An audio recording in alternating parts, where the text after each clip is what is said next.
Hey, hey. What's up, Christy? All right, this is not going to be a long live, but I haven't been live in 2 days, and there's just a couple of things that I want to go over.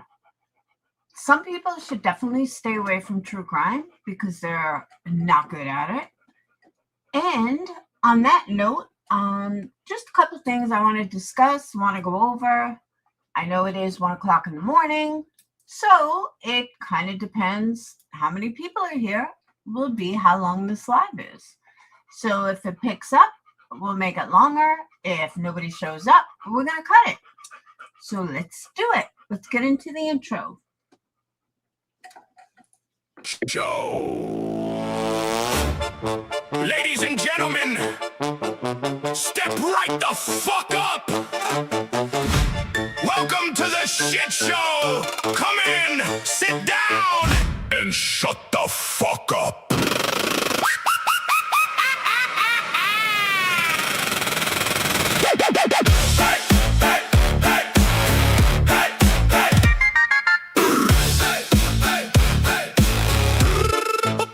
Welcome to the shit show. Lights out, mask on. Whole damn temp been cursed since the day I was born. Red nose on the demon, black smoke in the air. Everybody fake smiling like they ain't scared. Step in the ring if you think you're tough. Bet your whole damn soul you ain't built for this stuff. Got lions off the train and they hungry as hell. This ain't no fun house, bitch, this is personal hell. Cotton candy lies and a knife in the bag. Pretty little clowns all dressed in black. Everybody cheer when the train goes off. Then act surprised when I cut shit off. You came for a show, now you're part of the pain. Every damn ticket got blood in the stain. Ain't no refunds, ain't no saving face. Once you in my circus, you know your place. Smile for the crowd, yeah, dance like a freak. Everybody loud till the monsters speak. You wanted chaos, well here it is. A middle finger wrapped in a twisted kiss. Welcome to the shit show. Come and sit down, shut the fuck up. Whole damn place going down, burning up. Welcome to the shit show, where the freaks all bite and the weak get cut. If you can't hang, then get the fuck up out of my circus. Welcome to the shit show. Blood on the stage, no mercy, no luck. Smile for the camera while the whole world erupts. Welcome to the shit show. Come and sit down, shut the fuck up. Step right in, motherfucker. You're one of us. Ringmaster grin with a switchblade smile. I've been walking this wire for a long damn while. Everybody watching, hoping I fall, but I built this tent from the bricks in my walls. Tightrope tension, snapback rage. I was born in the fire, now I own this stage. Every damn clown wanna talk that shit till I drag them backstage and I empty the clip. Got decorative twisted heads upside down. No. King of the wreckage, I run this town. No. House full of snakes and sequins and pearls. Fake ass kings and plastic girls. This ain't entertainment, this is survival. I don't need love, I came for revival. You can laugh all day till the floorboards cracked and I send that laughter straight to black. Smile for the crowd, yeah, dance like a freak. Everybody loud till the monsters speak. You wanted madness, you wanted war. Now the whole damn tent wants more. Welcome to the shit show. Come and sit down, shut the fuck up. Whole damn place going down, burning up. Welcome to the shit show, where the freaks all bite and the weak get cut. If you can't hang, then get the fuck up out of my circus. Welcome to the shit show. Blood on the stage, no mercy, no luck. Smile for the camera while the whole world erupts. Welcome to the shit show. Come and sit down, shut the fuck up. Step right in, motherfucker. You're one of us. Step right up. Step right up. To the greatest wreck you ever saw. Burn it down. Burn it down. Let the whole damn crowd want more. Hey. Freaks in the front, hey. Blood in the drums. Hey. Everybody scream when the nightmare comes. This ain't a circus. This is a warning. This ain't a joke. This is me storming. To every fake face, every cheap grin. Welcome to hell. Now let the show begin. Welcome to the shit show. Come and sit down, shut the fuck up. Whole damn tent about to self-destruct. Welcome to the shit show, where the wild ones rise and the weak get crushed. If you got a problem, bitch, get dragged in the dust. Welcome to the shit show. No peace, no rules, no saints, no trust, just chaos, rage, and a whole lot of rust. Welcome to the shit show. Come and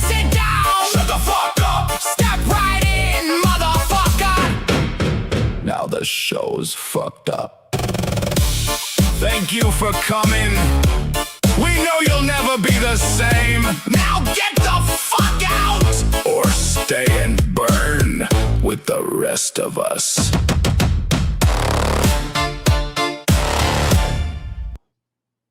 Shit Show Ringmaster Part 2. Ladies and gentlemen, welcome back. You thought the curtain closed? Nah, this circus never ends. The clowns got meaner, the lions got hungrier, and me?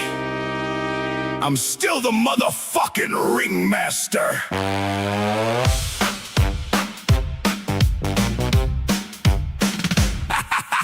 Step right up, watch the whole damn thing burn. Every scar on my skin is a lesson I learned. Got a smile on my face while the world's in flames. Everybody wants peace, but they're all playing games. Got snakes in the crowd wearing best friend masks, talking behind my back while they smile when I pass. But I see every move, every fake ass grin. I've been living in the darkness, let the nightmare begin. The tent's falling down, but I'm holding the ropes. Have these people talk loud, but they're losing all hope. Everybody wants a seat till the monsters arrive, and they're running for the exits just to stay alive. Hear the crowd scream loud, hear the chaos grow. Another broken soul in the front row. This ain't entertainment, this is survival tonight. Welcome to the madness underneath the spotlight. I'm the ringmaster of the shit show, cracking that whip while the whole thing explodes. Fire in the air and the devil below. Everybody watching but nobody knows. I'm the ringmaster of the shit show, king of the wreckage and the broken roads. If you're looking for mercy, you're too damn late.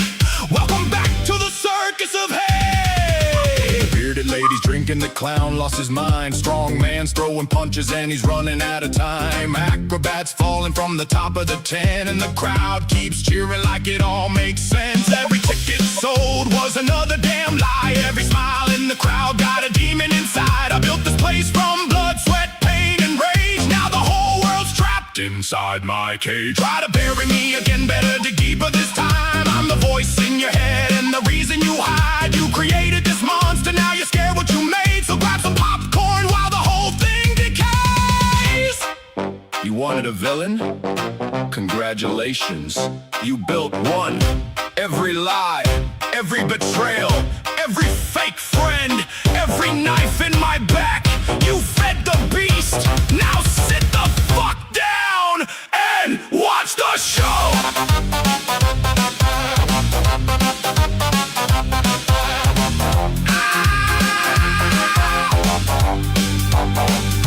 I'm the ringmaster of the shit show, standing on the ashes while the flames still grow. No saving the circus, it's too far gone, but I'll be the last one standing when the crowd moves on. I'm the ringmaster of the shit show, laughing while the whole damn kingdom folds. When the final curtain crashes to the floor, you'll be begging for part 3, and I'll still be wanting more. Ladies and gentlemen, the circus is closed. Until tomorrow!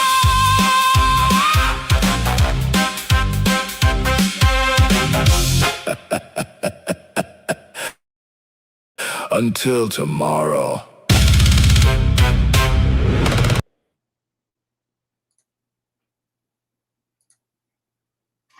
Thank you, Spitfire. 500 gems for tulips. Thank you, thank you, thank you. I hope everyone's doing well. It is 1 o'clock in the morning, and let's get started. What's up, gents? Mass, Retha, Christy. Thank you so much. And a Sunday for 100 gems. Woo woo. And all right. That's a good way to start out 1 o'clock in the morning. So I haven't been live because I've been doing orders and stuff, but there are a lot of things that I want to get off my mind because there's a certain something that's really bothering me. And for those of you that have been around a long time, you're going to understand what I'm saying. So let's get that right out of the gate. So a lot of people seem to have a problem and tell me, I'm vile, I say vile things and blah, blah, blah. And I built this like reputation about, oh my God, she goes so low or she's so vile. And the more I hear, like, I'm not any fucking worse than anybody else that's on this platform lately. And I don't understand why I get so much shit and other people get praised for saying the exact same fucking things. I mean, from Sinner to Clue to Queen Bee, like, how am I so vile, but everybody else is perfectly fine? Make it make sense, because it doesn't. And I sit there and, I laugh when I listen to Clue sometimes because I'm like, oh, I've said that before. Or, some people are going to clutch their pearls, but fuck, I've said that tenfold. I said that 4 years ago. And it's so fucking weird to me that certain people can say the same shit and get praised, and I get hung on a cross for like the exact same thing. Like, if I would have said some of the stuff that like Clue said about Melissa, I would be there would be 20 videos. I would be hung, literally fucking hung by my feet. And the whole community would be clutching their fucking pearls. Like, oh my God, how could she say that? But it's like Sinner goes low. Nobody says anything, other than Queen Bee and him fighting. But I'm talking when he goes like really low. He says vile shit. Like, a lot of people say vile shit. So I'm just curious why I'm the only one hung for it. And I don't see anybody saying anything or making videos about anybody else. One Ton. How come you're not saying anything about anyone else, One Ton? Where is your list for everybody? Oh, it's just your obsession with me. My bad. But that's really how you know when someone has an obsession with someone, is when 3 other people could do the exact same thing and they don't say a word. Not one word. But if I say it, Wendy V, how come you're not making videos about it? How come you're not calling any of this shit out? Where's your videos about Craig, by the way? Because he's as vile can get. Where's your videos about him? So the other thing that I hear people say is, if you push me, I'm going to come back at you, and you can't tell me how far I'm going to go low, blah, blah, blah, blah, blah. Okay, I've said that for years. But then when I finally have enough and snap, all of a sudden, I'm the bad guy again. It doesn't matter that somebody pushes and pushes and pushes and pushes, but I'm still the bad one because I finally snap back and put her in a place. And 2 years later, people are still fucking clutching their pearls over it. And I don't get it. I really don't get it. And that's like an honest question. Like, I'm not saying that to be an asshole. Like, I really mean that. It blows my mind that it's only me that can't snap. When everybody else around here, it's perfectly fine. So that's a question I have for the universe, and basically for the community. Like, all right, let me rephrase that. Not really this community, more like the Wendy V's of the world. Like the OG people. That's what I'm really putting this towards. But it's crazy. Even Hartley, can you answer that? Where's your videos, Hartley? How come you don't make videos about anyone else? And I don't mean now. I'm saying just past, present, whatever. Because everyone knows if that was me saying it, there'd be videos. And I'd be deemed the worst person in the world. So either go across the board or don't. But I don't want to hear anything.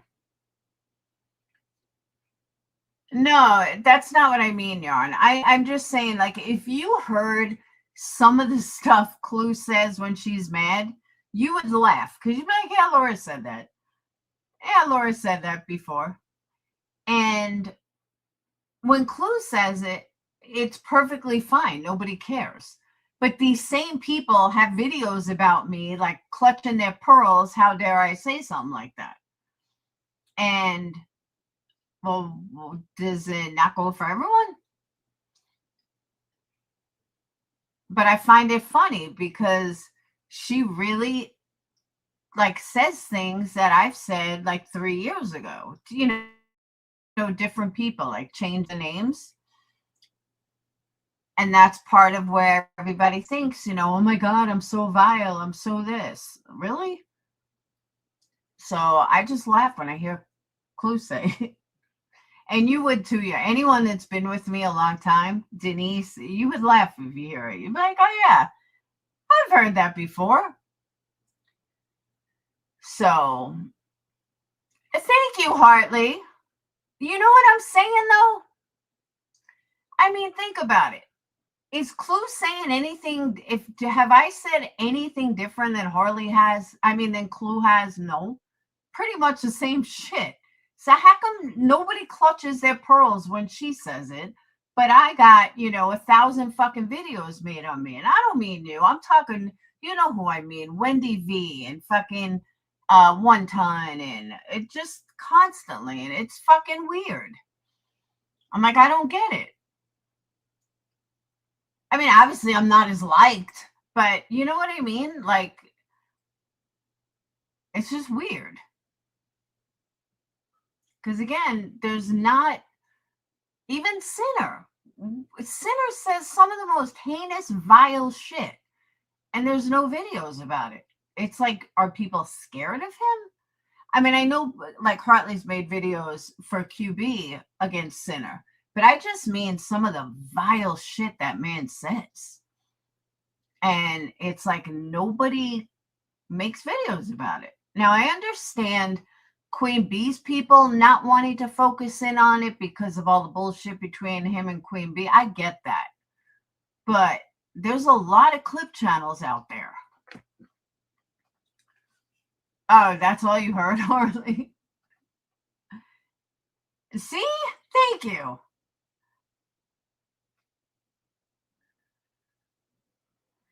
And even her apology, she said it again anyway. And, not to be an asshole, but I don't have a problem with the shit she says because, hell, I've said almost all of it. So I'm not one to have a problem with it. But the way nobody, like, seems to care when it comes to one and not the other. Or my big issue is someone pushing and pushing and pushing, and I'll leave them nameless, but they push and push and push, and I finally snap back and I'm the bad guy. And even to this day, they push and push and push and push, and I just try to ignore them. But it's like, what the fuck? And then people think I'm the bad guy for it.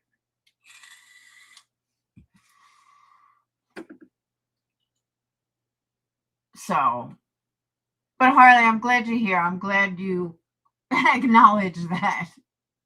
Now I feel better. At least we're on the same page. So that's a good thing. All right. And Craig too. Craig People do call him out though. I mean, there's clip videos everywhere. Hey, Bubby.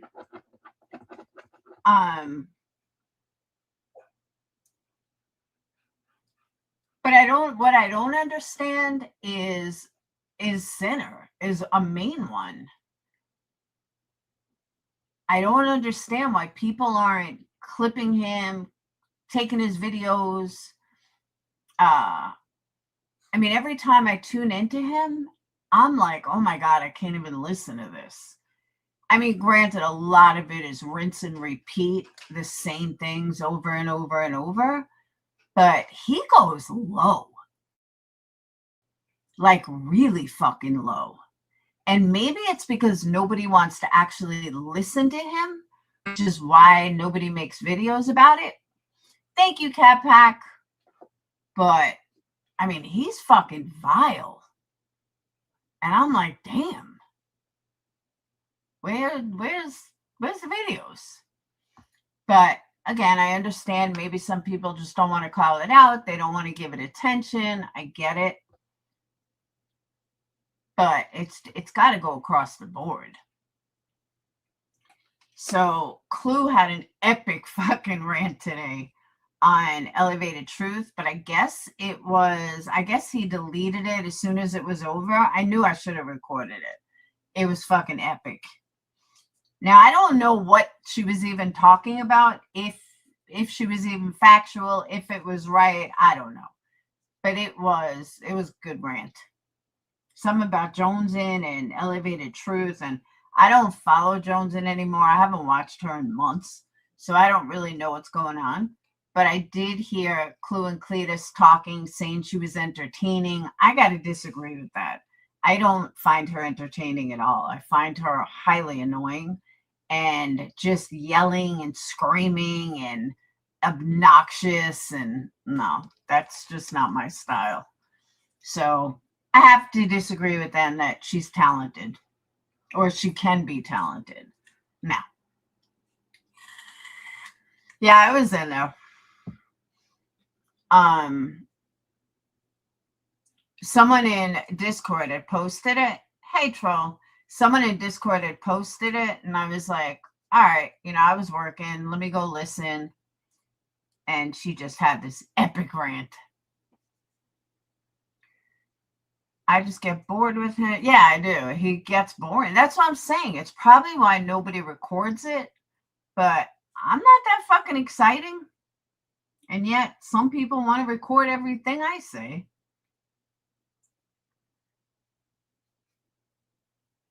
Yeah, I used to like Jonesin. I did for like a minute. But hey, Rachel, she's too obnoxious for me. Maybe I'm just old, but I don't like that obnoxiousness. To me, that's not talent. I don't know. That's just personal opinion. So I don't know what's going on between her and Elevated Truth and all that shit. I have no idea. I did see that Queen Bee was clinching pearls, admitting that I was right about Jay. It was pretty funny. And B. Tim's like, oh, really admitting she was right?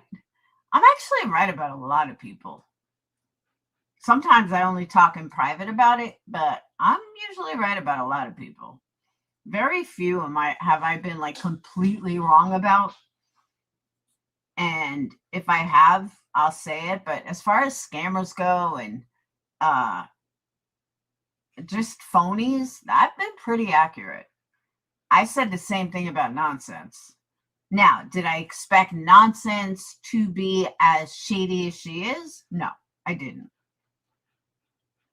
Not at all. That one threw me for a loop. I mean, I knew she was an asshole, but I didn't think she was that shady. But the other thing is, too, with her, hey, Olivia, the thing with her is I don't think that she really, I know like Granny and Clue, they're all sitting there like, she was never a friend and blah, blah. See, I don't think so. I think she's just saying these things because she's hurt, and this is her defense mechanism because she got like kicked out of the group or whatever.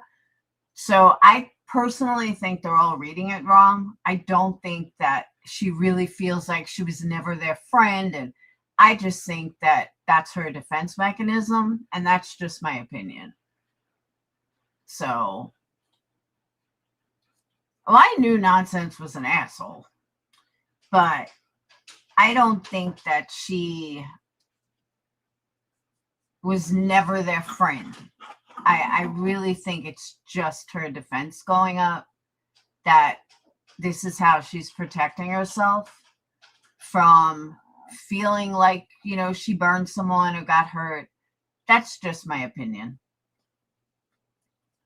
But I haven't watched any of it, so I couldn't even tell you really what's going on with it. I heard there was like a 10-hour live or something. I personally can't listen to Nonsense because she drives me nuts. Anyone that sits there and tries to act like they're preaching to me is not someone I could ever listen to. Like, don't fucking preach to me. If you want to talk, talk. But you're not better than anybody. So stop trying to act like you are. It's one of the reasons I can't listen to Soup. Because Soup sits there and acts like she's better than everyone. Like, do you hear me? I noticed Queen Bee started doing it. I'm like, please stop. Please don't do that. Yes. And she's always been condescending, arrogant. She thinks her shit doesn't stink. It's like, no. You're fucked up. You got fucked up people in your life. Just stop. Just stop. I agree, Denise. She's as fake as they come. Totally agree. But that's what I'm saying. The only one that I can even listen to over there is Chasing. That's it. The rest of them, no. I think they're all fake. And they all try to like be like each other. I don't know. I can't explain it. That's the one thing I'll say about quote unquote now the dark side. And I say now because Nonsense is gone. She's not in the dark side. Jay's not in the dark side. But as far as the dark side goes, from Granny, Clue, and Queen Bee, they all have different personalities. None of them are trying to be like each other. Granny is Granny, Clue is Clue, Queen Bee is Queen Bee. And I think that's why I enjoy listening to all of them, because nobody's trying to pretend to be each other, which is what you saw when Jay was involved and Nonsense was involved and Earth, who I wouldn't give one breath to. But, and she's another one. I fucking called Earth out ages ago. Like when she was with Savage. I was like, who does this bitch think she is?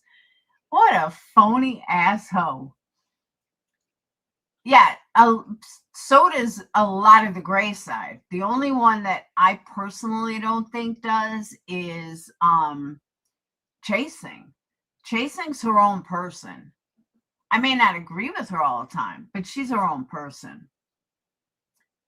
Having said that, has anyone noticed how much Earth? Oh, absolutely. Earth does that. Earth does that to everybody. She did that with Savage. I was like, who is this person? And everyone's like, that's Earth. I was like, who the fuck is Earth? Who the fuck names themselves Earth?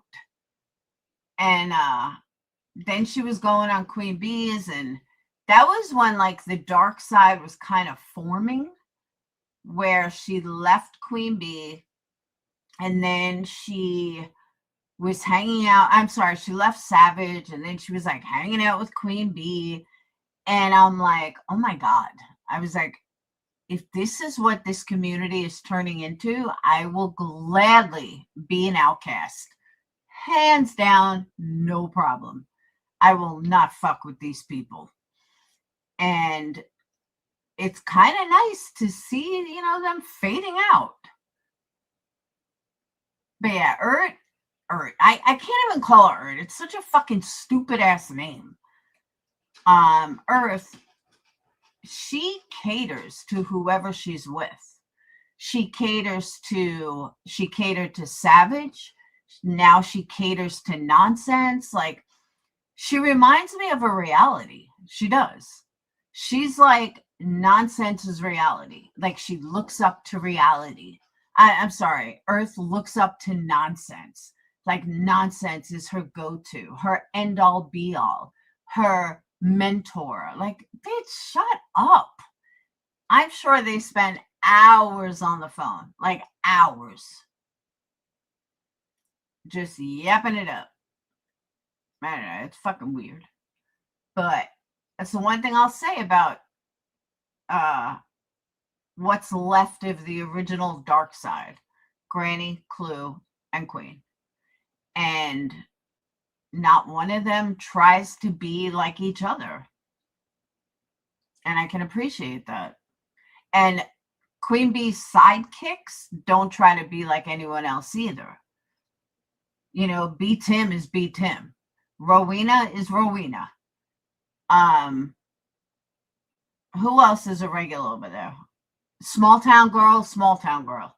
Nobody tries to emulate someone else. Where if you look at Jay's crew, some of Jay's people think like she's the end all be all. If you look at nonsense, she has Earth. BJ has reality. I mean, come on now. Jonesin. I wouldn't say Jonesin has Deets and Nunya. I would say Nunya has Jonesin. I don't know, but it just seems like a lot of them try to emulate each other. I hear, last time I listened to someone on the dark side, not dark side, gray side, other than chasing, it seemed like they all wanted to be like Soup. And it's like, ew, just stop. QB was making fun of her. Yeah, it's such a dumbass name. Clue and Cletus never said big word. Yeah, they did. They said it today. I think it was today. They said that she could be entertaining. After, she reamed her a new asshole. But she did. QB can be funny. Hold on. I just got to get my glasses because I'm like struggling to see chat because that's what happens when you get old. So bear with me. Hold on. Ow.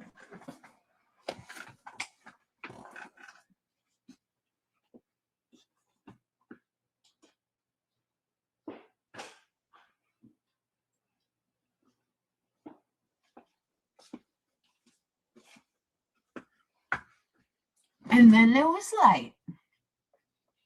Oh, now I could see. I gotta clean my glasses. Yeah, they gave her a few accolades. Believe me, I'm not saying they want to be her best friend, but they were saying how she could be entertaining. I'm like, ew. I disagree. Rowena has actually grown on me. I didn't like her at first, but she grew on me.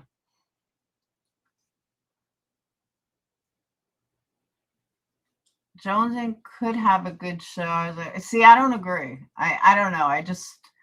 I find her to be fake. I find her to be phony. I find her to be obnoxious and just want to fit in. And I also think she tries to be something she's not. And that's my issue. If I see somebody that's fake in any capacity, I'm done. Like, sorry, I got nothing for you. It's one thing I don't like is fake. And far too many people on this platform are fake as fuck. You may not be the most entertaining or the most whatever. But just be real. That's it. Just be you. And if you're not you, then you're just fake. And as soon as I detect fake, I'm out. So there's that.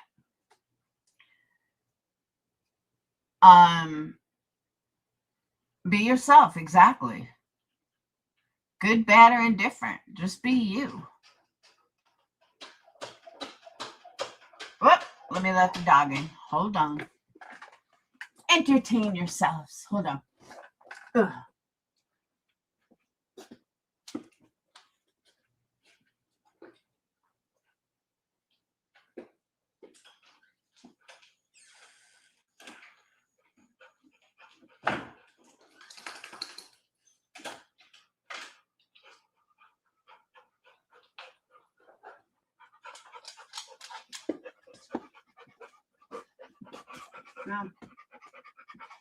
So you know what I did do, by the way? I put a red light bulb outside by the dog door, by the back door. I have not seen one bug outside since I put the red light up. So I think there is something to that. And I was like, holy shit. Because every night, with the light would attract the bugs.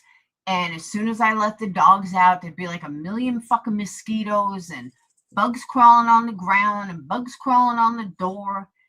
And ever since I put the red light up, nothing. Yeah, we get these nasty fucking roaches outside that are, they only come out at night and they're gross and they're big and they're prone to Alabama. Anyone that lives in Alabama knows what I'm talking about. And they stay outside virtually. I mean, I'm sure they get in your house, but they're not coming in here. But if you stand outside, you'll see them. Like you see them walking on the street, literally. But ever since I put the red light up, nothing. Not even a mosquito. Like literally nothing. I'm like, woo-hoo. I was like, I love it.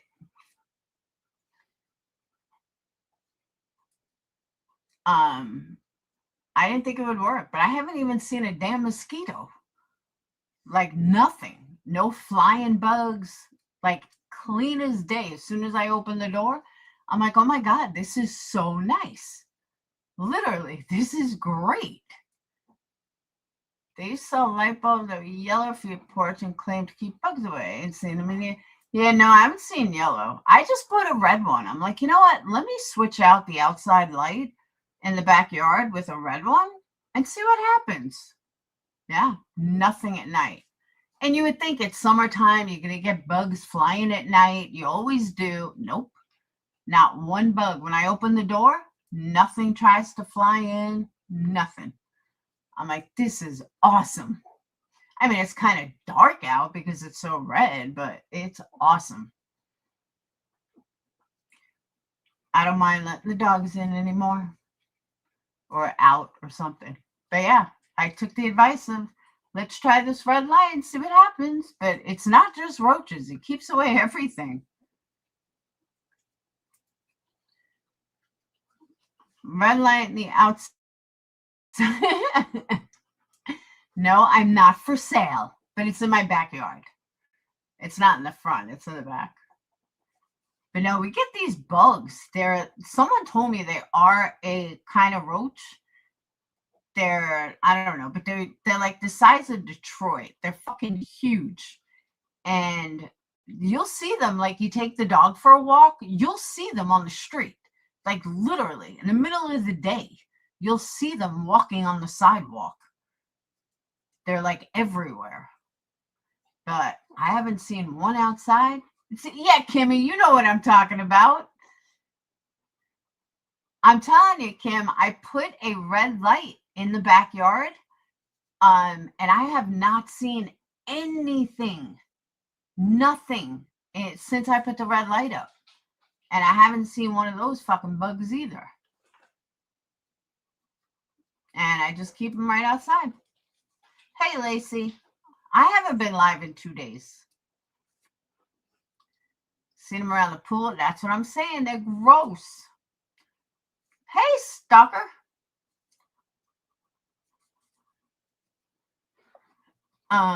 Yeah, put a red light on like your backyard, like your porch light.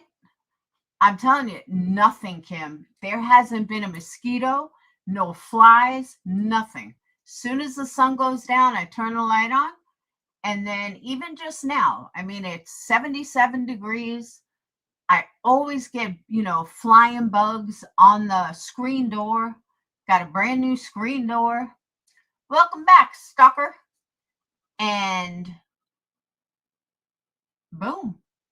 Oh, stalker. I was going to email you. I am out of berry something. Berry flirt. I don't have it anymore.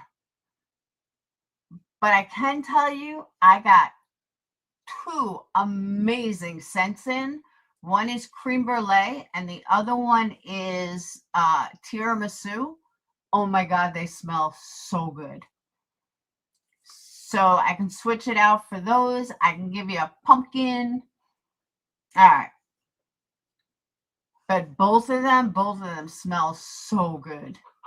I'm like, oh my God, this really smells like tiramisu. And the cream brulee, probably my favorite that I've gotten. You got it. I was going to email you.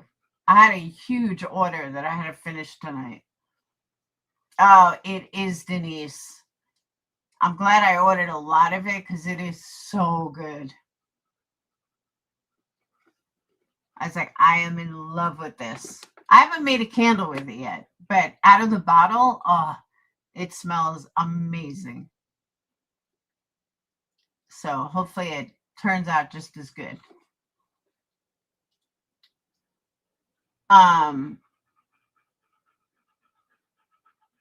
That's how first. Yeah. You don't want to know what this dumb bitch lied about tonight? I was listening to her cringing, but she's like, oh, Craig, you know that $100 that we spent for ChatGPT? Bitch, where did you spend $100 for ChatGPT? It's $20 a month. Like, was that like you just trying to get your audience to give you $100?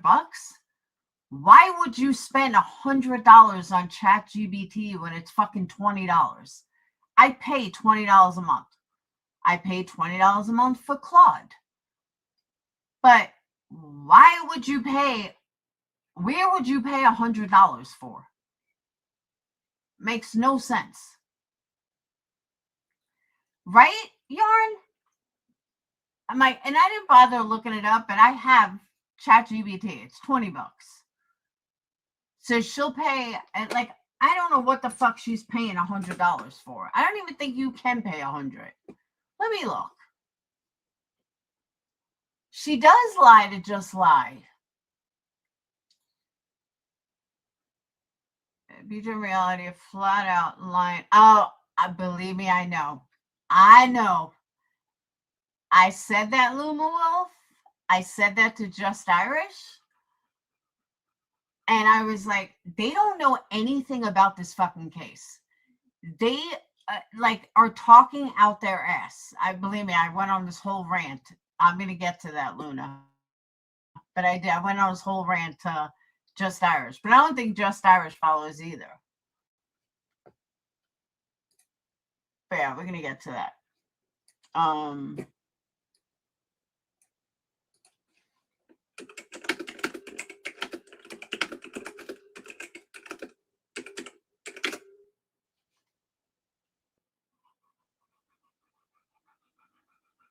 Oh, OpenAI offers a mid-tier ChatGPT Pro priced at $100 a month.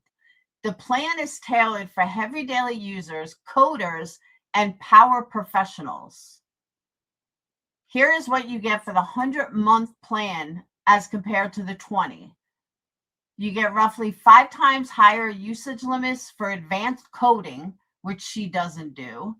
Advanced access, it includes full access to the most capable models, they all do, No waiting. It provides priority access to tools and features even during high traffic periods.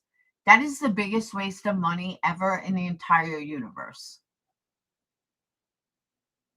And that's OpenAI. That's a little different. Oh my god. Yeah. Like for coding, just use Claude. They're much better. Way better. I don't even like OpenAI. But you're a fucking idiot if you're paying $100 for fucking Claude. I mean, for ChatGPT. Absolute idiot. No one can publicly speak of the Siders case.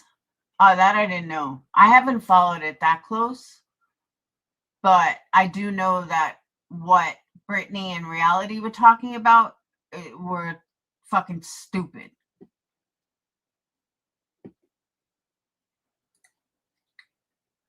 Let me see. My note to Just Irish. Where'd I put it? I said, she's so dumb. She's just repeating bullshit. If she really cared, she would know all about the brother who came forward and told the entire story of how she was basically kidnapped at 14. She was molested, ran away with a quote unquote older man, and the family never saw her again. The kids were actually in school until 2021, and no one knows why it changed. Well, at least Reality knows about the brother. That's what I wrote to Irish.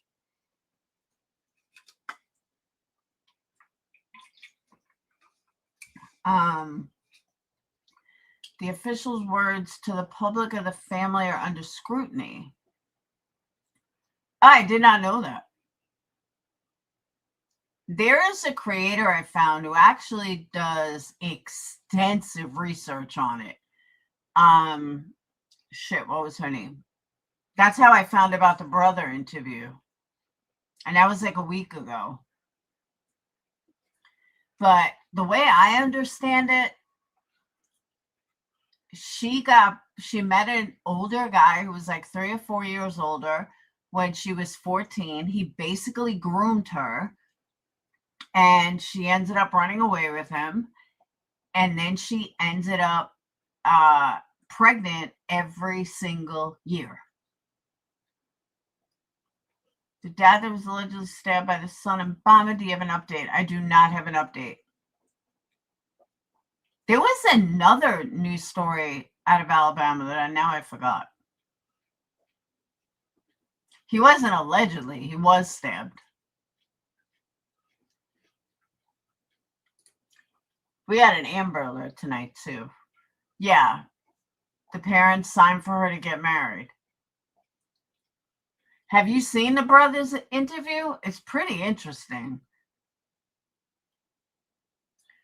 He did he really had a hard life. And that's another thing. Reality was like, I think she did have Stockholm. I do. I think she was kind of being held like prisoner and didn't know it. You know, that maybe she didn't know it. But I mean, what woman wants to pop out babies that much? I mean, it takes a toll on your body. But Reality sat there like, oh, they had such an easy life. They had a great life. What, are you fucking delusional? Did you not hear the brother, Reality? Seemed like they had a pretty hard life. And then Beej is like, oh, she has a brother? I didn't know. And she's just playing that dude that does the body language. I'm like, Brittany, if you're going to talk about a case, at least try to know somewhat about it.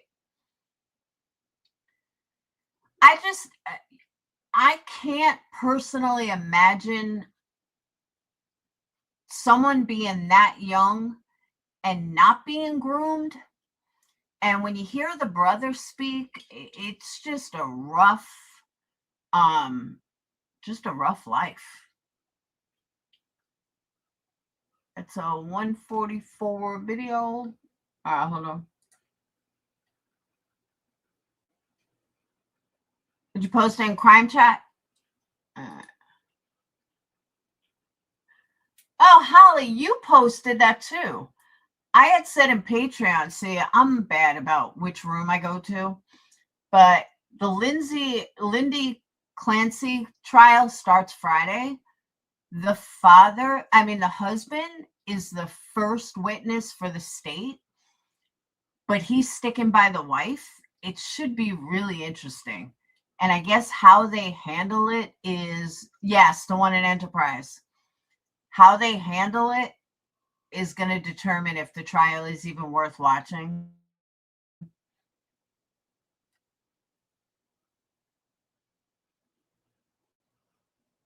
Oh.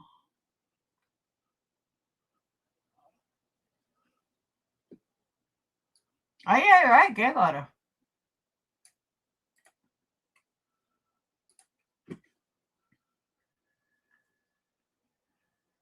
Yeah, you got that too, Gigi? Did they find the kid?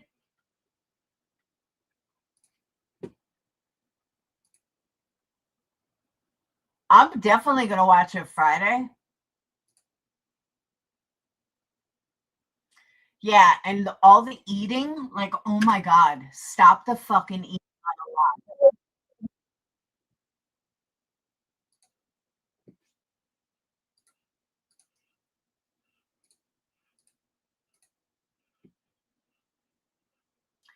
He is right, though. The way these cops are talking about it, how could you not put a gag order on it? I mean, the attorney. That's interesting, though. But yeah, it's not wrong. Gary Jr., other than he's like a pedo? Not really. And now you're not really going to find much at all.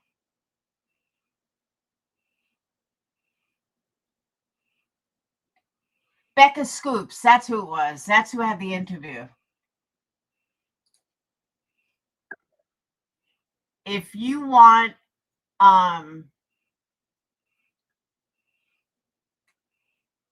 on.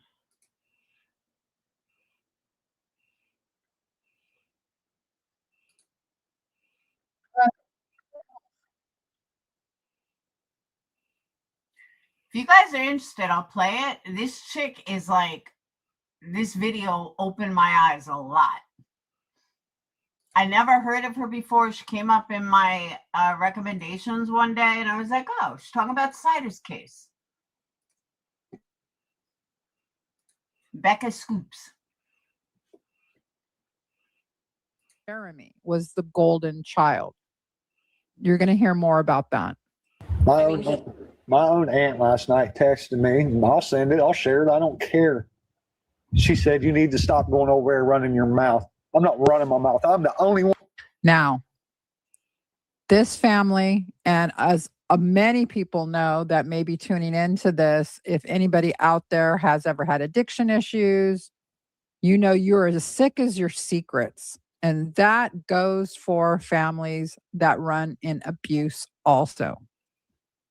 There is this thing, shh, we don't talk about it.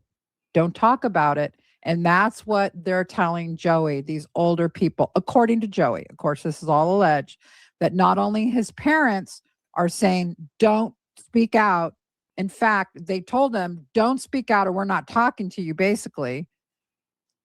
That even the extended family are coming after him because he is opening up about his sister and the living conditions of her childhood.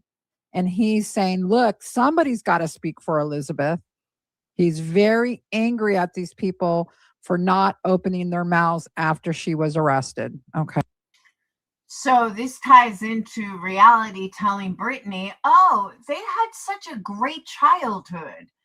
And anyone that watched the brothers' video knows they absolutely did not have a good childhood. And he feels the sister just kind of went on, just kind of, continued the cycle, basically. Okay. Only one in my whole family speaking out for my sister. Jeremy's such a good brother, Casey. Why ain't he saying anything? Yeah, I'm glad he stopped talking to you. I really am. I'm not even trying to go there, but I'm glad he stopped talking to you. He stopped talking to you, though, because the family found out that you and Brent are getting in podcasts talking about the family. Oh, I recorded everything. But any which way it goes, I started getting in trouble with 9, acting out. Anytime I get in trouble, I go to the probation officer and ask her to send me off. I'd get off the school bus sometimes and ask if I could go to juvie, just because I didn't want to be home.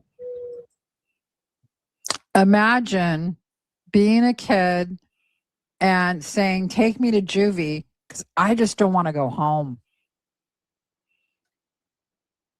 Pretty shocking, right? Put me in juvie, lock me up. I'd rather be locked up than go home to my mom and dad. So I don't think that's actually a good home life reality. You're such a fucking moron. I didn't want to be home. I would get beat on constantly. In case you don't know none of this, because who's Casey? This is as much as I can ascertain, and it's not important for this video or for this story. Casey is some kind of a friend, family friend, something that's also been speaking out against Joey, and just as Joey's very upset with this Casey person. So it's, yeah. If he does, he's like, oh, I didn't see it. And you didn't see none of it because it happened behind closed doors. Nobody's seen nothing. And Casey wasn't around that much. They tried to honestly avoid. And the other voice, when you hear Joey, is his now wife.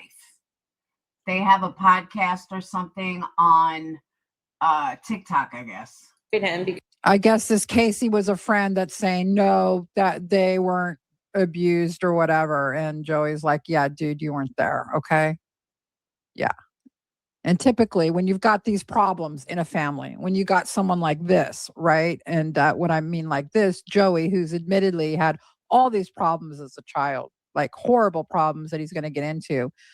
And by the way, he's diagnosed with schizophrenia, I think, and something else. So once I heard his story, I was like, you know what? I think she was just a victim. Like, I really do. I mean, I haven't looked heavily into it, but I kind of think that she was a victim. Anybody that spits out 16 kids, something's wrong. Like, you're being forced to do this. It's usually this stems from some type of a trauma, some type of an abusive situation, right?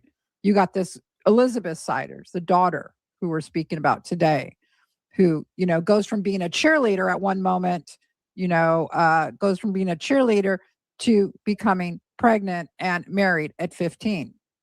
Something's happened to her, obviously.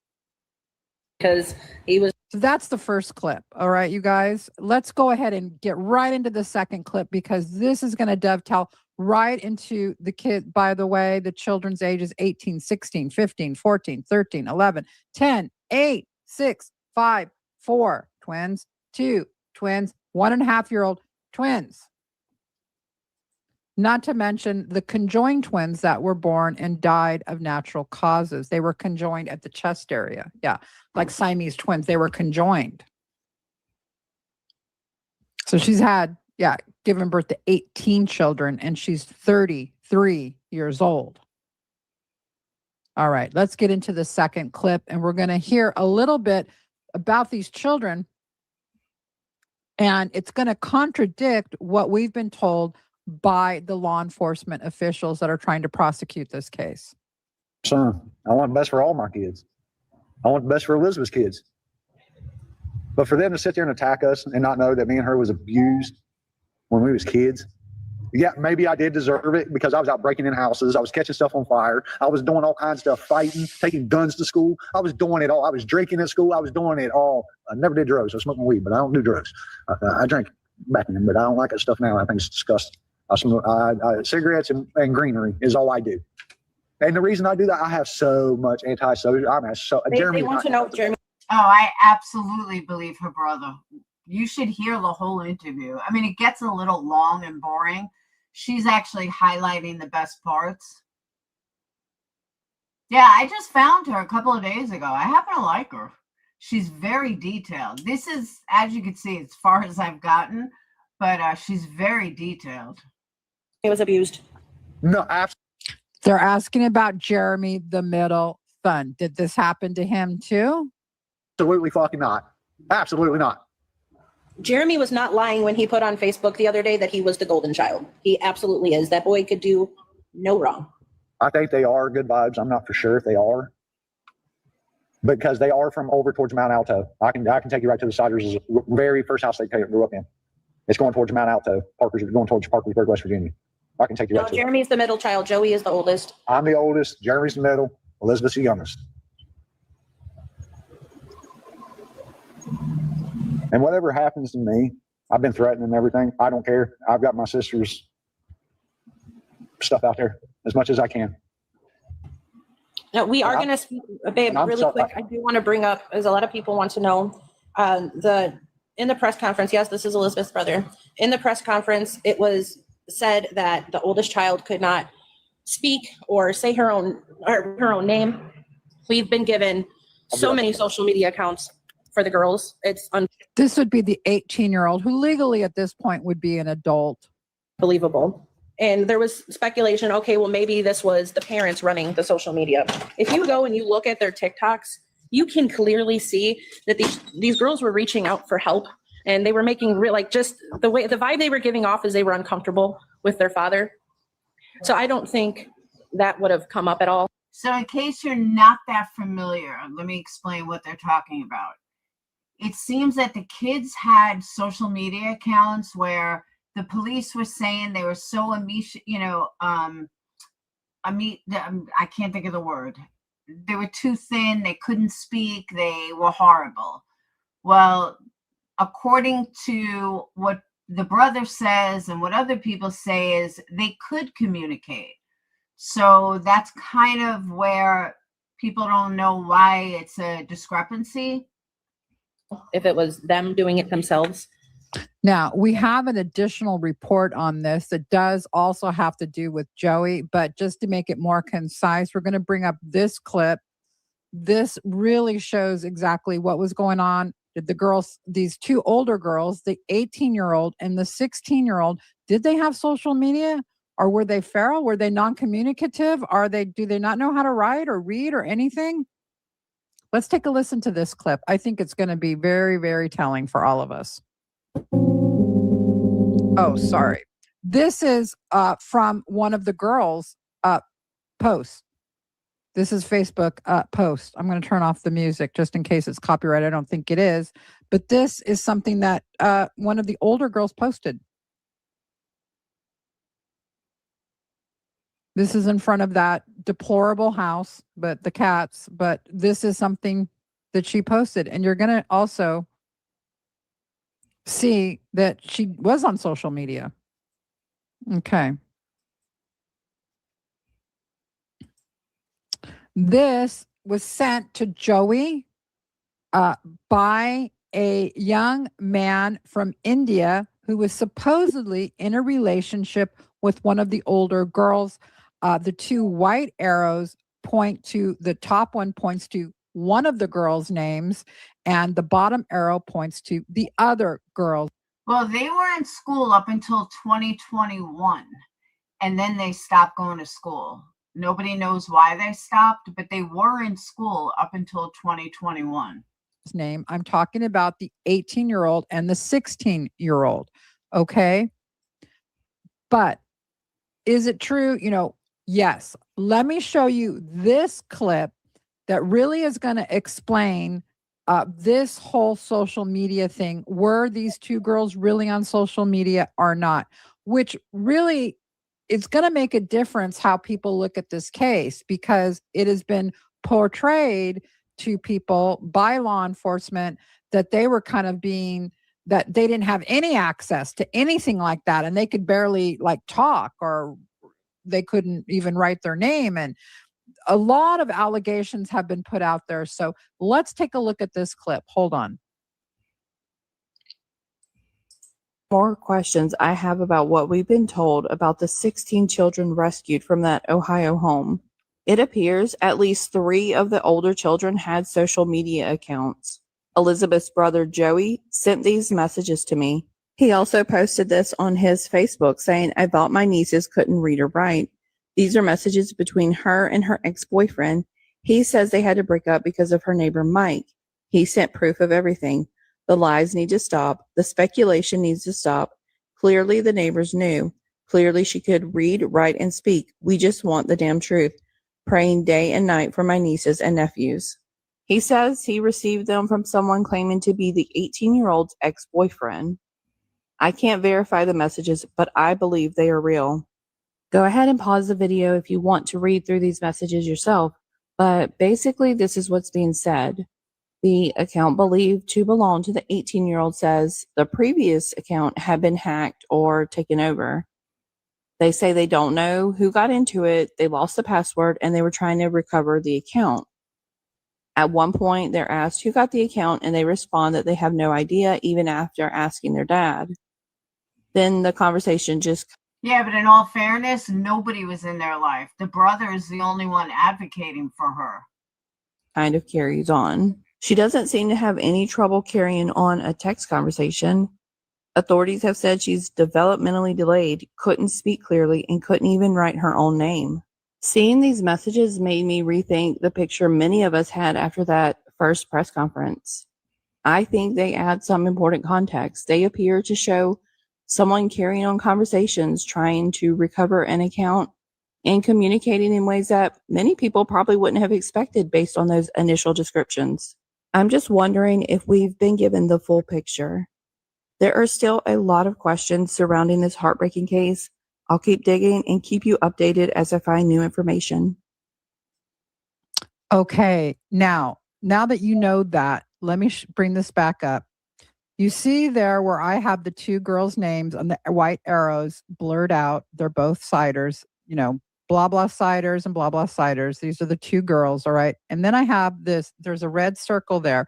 That is the ex-boyfriend, this young man from India who contacted. No, but he's the only one advocating for her, Denise. Like, nobody else is. Joey Russell, he's the only one advocating for her, his nieces, his nephews. There's nobody else doing it. Elizabeth's brother. And he wasn't in their life not by his choice. It was her choice. When she left, the Siders basically kept her away from her entire family. This is him. We're listening to clips from him. Of course, this is an AI image someone made for him, putting him next to his sister.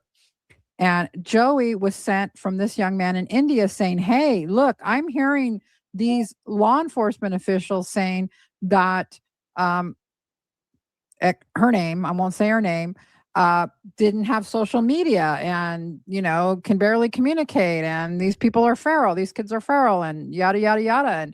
And so this young man sent this to Joey with the screen. She really was adorable. Screen captures of their conversations. He also sent one where she speaks in one, says hello. It's really quick. I'm not going to play it just because it's just probably not something I should play. She just says hello anyway. I mean, think about it though. Can you imagine her body after 18 kids? I mean, I had C-sections and it still wears. Having twins fucking wipes you, let alone 3 sets of them. But you hear her. So it sounds like a teen's voice. And so is this 100% true? We don't know. But again, it's looking like possibly it is. We cannot verify this 100%. But this. See, my question is, why did she have so many kids? Like, were they grooming them? Were they going to traffic them? Were they going to traffic them? Like, what was the point of having all these kids? There had to have been a reason, not just to have kids and keep them locked up in a room. I mean, that's fucking weird. Like, were they Do you plan on torturing? Like, there had to be a motive somewhere. This was sent to Joey Russell, who is the elder brother of Elizabeth. And then there's the middle brother, Jeremy. Okay, let's go ahead and get to our next clip. And then I'm going to show you just briefly. We don't know if it was her decision. I don't think so. I think she was just like a baby machine. But why? Why was she a baby machine? What, like, were they going to traffic them? Was there SA involved? Was there CP involved? Like, I just can't imagine dumping out all these kids to keep them sitting in a room. It just doesn't add up. I don't want to belabor it, but there were some people that kind of broke into the. And here's my other question. Are all the kids his? Or was she possibly R'd by the father? I mean, were there paternity tests done? That's another thing I've thought of. Home, and also captured video of the home. If you haven't seen that, I will play a little bit of it. But first, let's take a listen to Joey in this next clip. CRC, Hawken Valley Community Residential Center. My youth specialist was Dwayne Nakanishi, and you had to go through 4 zones before you come home. So at that time, I was not around my sister. I was in lockup, and as soon as I got out, me and my ex-wife Rachel went to Georgia. It didn't come back until 2008, passing through. So Joey's kind of explaining here that around the time that Elizabeth gets together with Gary, that he wasn't really around. I think he was incarcerated at one point, and then he gets out. They should do tests, because that's one of my biggest questions. Are they really all his? Goes to Georgia, he says, and then comes back in 2008, which is the year that Elizabeth ends up pregnant and then gets married, 7.5 months pregnant at 15. That she gets pregnant. And at the same time, why didn't they stop it?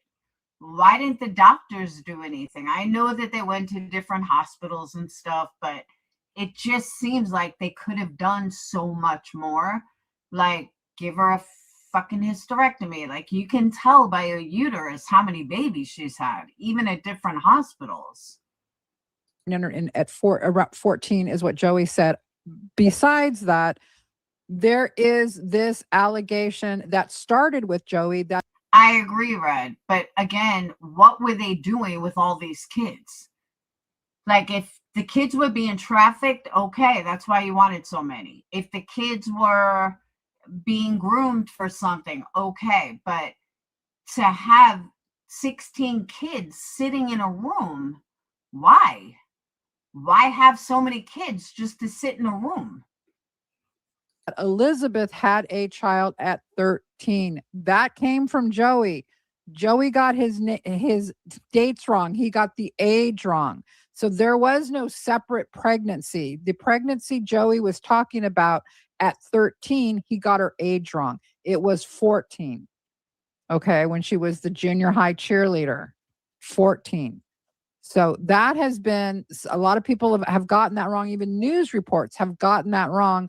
We were able in our research to track that accusation down, and it originated with Joey himself, who in this TikTok live stream clears that up and says, look, I got that wrong. Everybody's talking about this, and no, I was wrong. You guys, he said, I need to retract that. So you're going to hear him talk about that too. But that's why it's good we do these deep dives to kind of separate fact from fiction.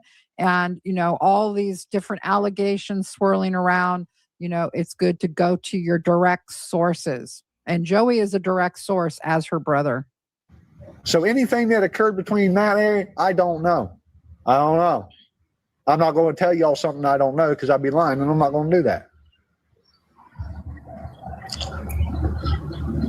See, I think I messed up on the age. It was 13. I think it might have been between 14 and 15. Me and my wife was she said, I think you jumped the gun on the age. And it's interesting. Her face still looks young. like she is young. She's only 33, but her face just looks young. I said, well, babe, it was around that area. Like it's around that area. Something ain't right. And I know. But if I messed up, that's my fault. I redact that. I retract it. I'm sorry. Yes, Elizabeth's maiden name is Russell. Yes, Elizabeth Ann Russell. A-N-N Russell. August 24th. I think it's 92. That brings us to her birthday. But you know what else is really sad? Anyone that's ever had child, like Olivia, you said you were in a foster home. Imagine being with your brothers and sisters together in one room for years, and now all of a sudden you're going to be separated and probably may never see them again. The trauma that these kids are going to go through just from that is scary. They're not going to keep them together. They're not going to be able to. So I couldn't even imagine, especially the older ones, they're going to feel so lost without the siblings. It's really sad.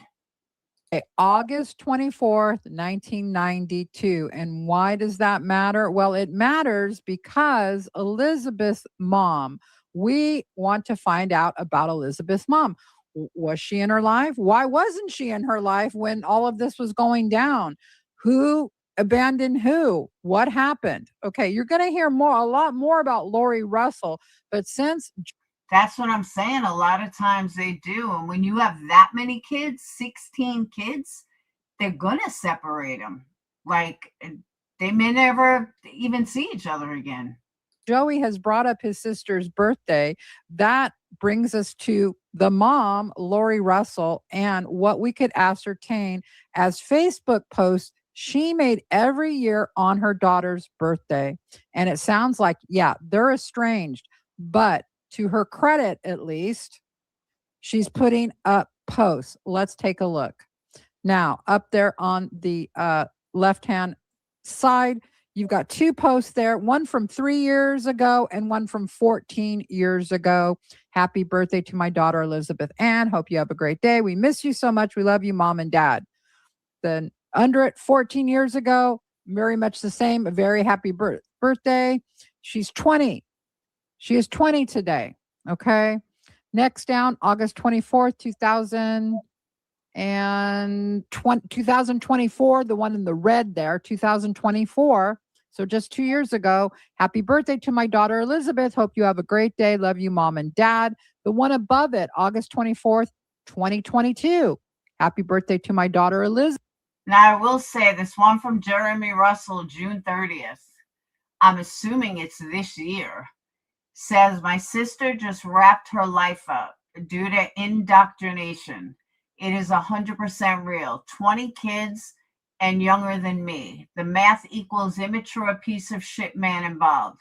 I met this dude a couple of months ago. Shook my hand like a baby with super soft hands. Definitely never worked a day in his life. I should have took him out that night. I was thinking about it, but my sister, I was happy to see. It's been 15 years. You lost touch with your family, followed another. Look at what happened. Look at what happened. And that's from the brother. Elizabeth, and who is 30. 30th birthday. Was a good one. Miss you. Love you, Mom and Dad. Very bottom left-hand side, August 24th, 2014. Happy birthday to my daughter, Elizabeth. She's 22 today. Hope you have a great day. Obviously, she's not seeing her on any of these birthdays. They're not seeing each other. But the mom is reaching out in this way, at least. Okay, we got to give her credit at least a little bit on that.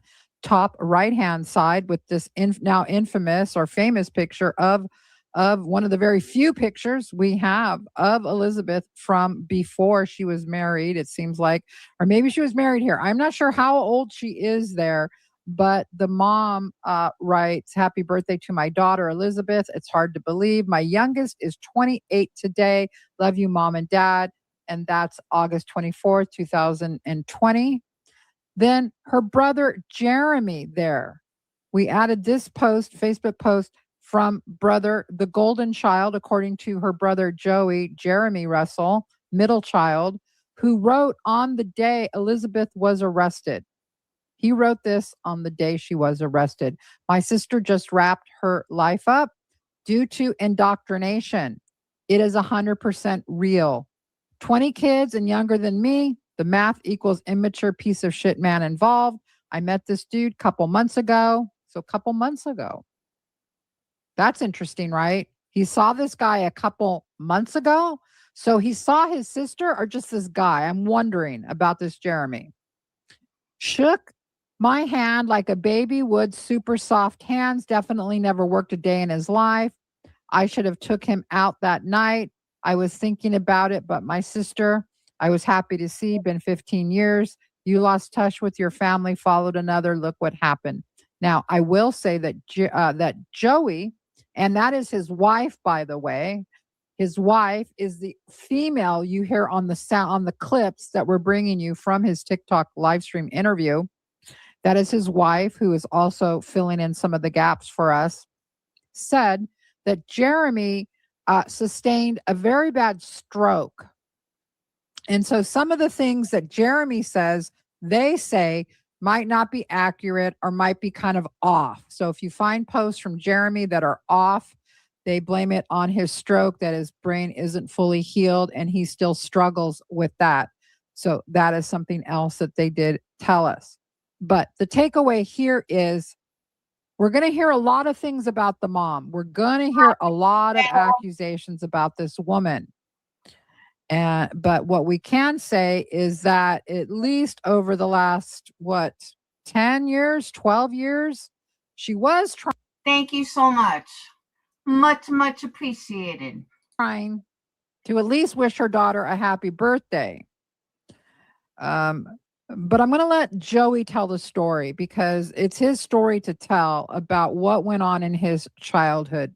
So let's go ahead and get to the next clip. Hold on. Got married. They want to know what sort of abuse you've experienced as a child. I got worked with extension Hold on cord. 1 second. I do want to answer this really quick, though. Explain why we think Elizabeth is a victim. So we think she is just based on what she looks like, based on the fact that she hasn't made any attempts to reach out to anybody. We've heard. You see what I mean? Her face still looks young. Stories from people in grocery stores like the Dollar General, people from food banks. They have all said that she always looked scared and nervous. Again, this is Joey's wife who is helping him with this interview. They said that she wouldn't speak to people. So we're just going off of assumptions, but we have made it perfectly clear that the bruises as well, we want her to be evaluated and go through extensive forensics.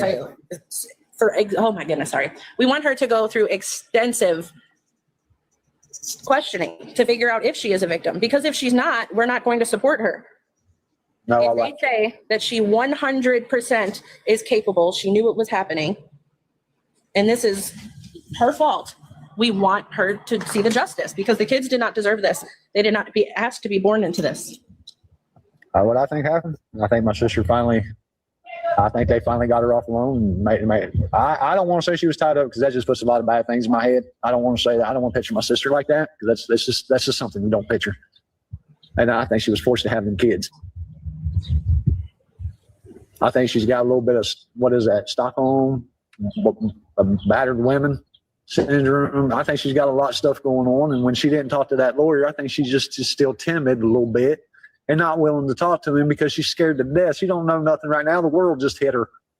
And now look, she don't know what, she's scared to death. No, the family is not related. There was. So Joey's wife here is going to dispel any of the accusations that they're somehow their cousins marrying cousins and they're blood related, meaning Elizabeth and her husband Gary, that they're somehow related. No, there's nothing like that that's going on. Marriage, like there were two cousins from one side of the family, one from the other side of the family that married each other, but there is no blood relation. No, between.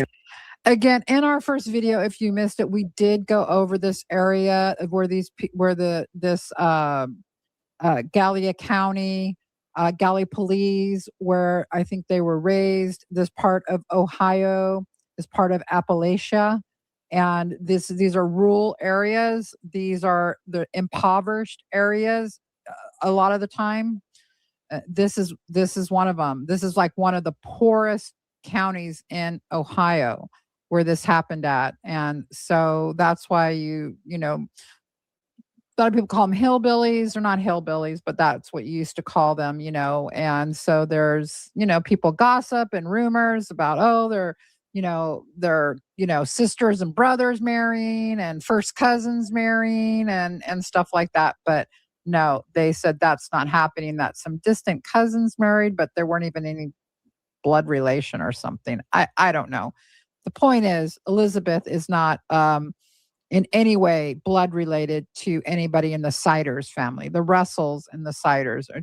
See, I wonder how many strings, like, is the son a victim too, in a sense? Like, why were they living with the parents? What fault do the parents have in all this? Like, are they innocent? Like, looking at the dad, I don't think so. But you know what I mean? It's just, how far does it go? Like, who's truly a victim and who's not? Elizabeth's family of origin, of course, being the Russell family. Okay, let's go ahead and get into this next clip. She done told me. I put my hands on her. She knew, I'm gone. Yes, they were really We don't know who he exposed himself to. They're going to be talking now about Gary Jr. and the indecent exposure warrants. 4 of them are, he got cited 4 times for indecent exposure in May alone. May then led into June, and June 30th was when this warrant was served. I don't know that. That he might have been urinating off of the porch.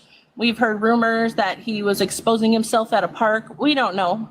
None of us are going to know until that comes out in court as well. Oh, I want to tell you something else too. My grandmother actually had to take me from my parents one time because they accidentally left me in a creek all day in a walker, and I was burnt so bad. She took custody of me. A little bit of that too. You didn't know that, did you? Yeah. Well, like Joey is the eldest child, and as we were saying before, the mother, Lori, gave birth to him at 15. At 15. So you're talking about a child raising a child. And then you have Elizabeth. Same exact thing happened to her. Sorry about the wieners on my face too. Has that been verified, Feisty? Like, has that actually been legitimately verified? Because I haven't been able to find anything on that. Thanks, Red. Listen, it's not 13, it's 14. The oldest child is Chloe, period. It's Chloe. Chloe is the oldest kid. There were some issues with people getting his son, his eldest son, in some kind of a timeline somewhere. Again, that's how these rumors start. Had his son, his eldest son is named Tyler. His eldest son is 19. And they had Tyler as the oldest child of Elizabeth and Gary. And so he's setting the record straight. Tyler's my son, has nothing to do with, is not a child of my sister and Gary. And so that's why he's saying, look, the oldest child is 18. I think he says her name at some point in this, but she is an adult now. So, okay, there's that. Let's go ahead, and before we get to the next Joey clip, because we're going to get into some heavy topics with Joey about his mother especially, and then his father. Let's go ahead and take a look at this other kind of, I call it the illegal video of people getting into the home, because we want to look at it. Trigger warning. This is all of this is, we're going to be looking in the house. And it's going to dispel some of the myths. Number one, their utilities were working. Electricity, and water were on at the property. But we're talking about what I call trash hoarding. And we're going to also talk about the psychological. What is that? Are people just not being clean? Is that what that's about? No, it has nothing to do with being clean or not clean. Hoarding to that level, especially trash hoarding, is a psychological disorder. What is weird, what is strange, and almost fascinating about this case is you have 4 adults living in that. How does that happen? I'm going to answer that. Am I the only one that's never heard of trash hoarding? I mean, I know what a hoarder is. I've never heard of hoarding trash. Question in a minute. Let's take a look at the conditions first before I get to the psychological impact and what is the psychology behind this type of hoarding. Well, oh my God, there's cockroaches crawling everywhere. Oh my God, this is so bad. There's cockroaches everywhere. Okay, go. Oh my God, it smells so bad.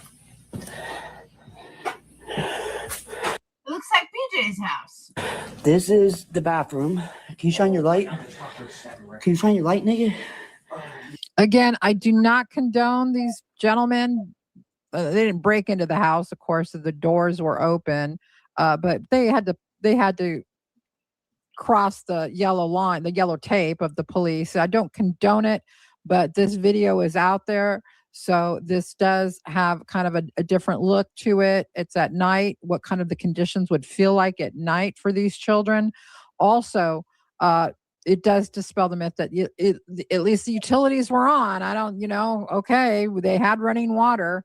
The refrigerator is going, it's working, as you'll see. How do you...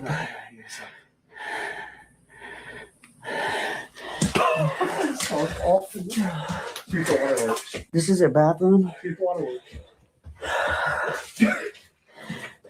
No water. This is their bathtub. Come on. Let's hurry up. This is their kitchen. And this is definitely the house. Oh my God, there's cockroaches everywhere. Bro. Oh my God, they're fucking running all around me. Come on. Oh my God. This is awful. Oh my God, I can't see shit. This is awful. Hey, it's like Brittany's house. It smells so bad. Bro. Watch your light. Look at the cockroaches right underneath your phone. Watch your light. Why? Come on. Hurry up. Oh my God. This is the dining room, I'm taking it. Oh my fucking God. Oh my God, this is a bedroom. Look how bad that is. This is definitely their house. Water squad. All right. Bro, it's all the rooms. Oh my God, this is so bad. I'm getting out. Dude, there's so many fucking cockroaches everywhere. Look. Look, you see right across the walls? Bro, this is their room, but I don't want to go in there. Don't laugh. I bet it's not so far off from her house. Everywhere. The house, the whole floor is moving, everything's moving. There's food up in the cabinets. Bro, there's cockroaches running everywhere. I want to talk a little bit about the cockroach infestation. So there's some, I don't know if they show it here, but you'll see like what people thought was fecal matter, like on the stairs and stuff. No, that's cockroach fecal matter. That's actually what the cockroaches do. Yeah, it's really gross. But no, I would not say that that is like human excrement more. And, sorry to get gross, but this is what happens in a severe cockroach infestation. Oh. And can you imagine, because as most people know, you turn the lights off, the cockroaches come out. And I can't imagine, how do you sleep? I don't understand 4 adults. And I'm going to get into what is going on psychologically with that, because that is bizarre, isn't it? Bizarre. You would think so one person wants to be a trash hoarder. Okay. One person's losing it mentally. All right. But how does 4 adults allow that to happen? Oh my God.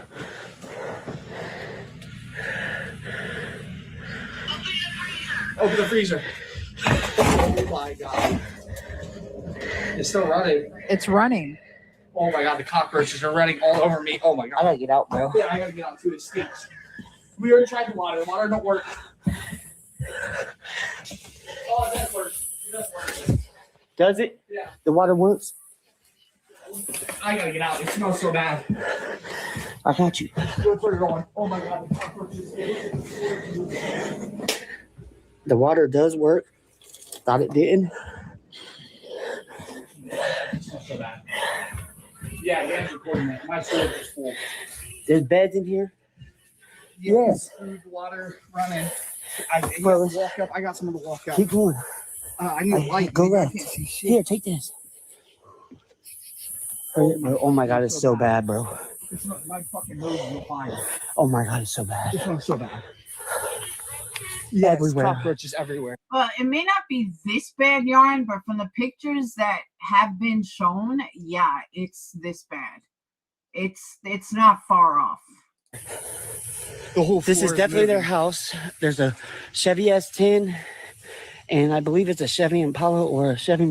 I want to talk about the cars. Joey's going to talk about the cars. That the only job he knew that the parents ever had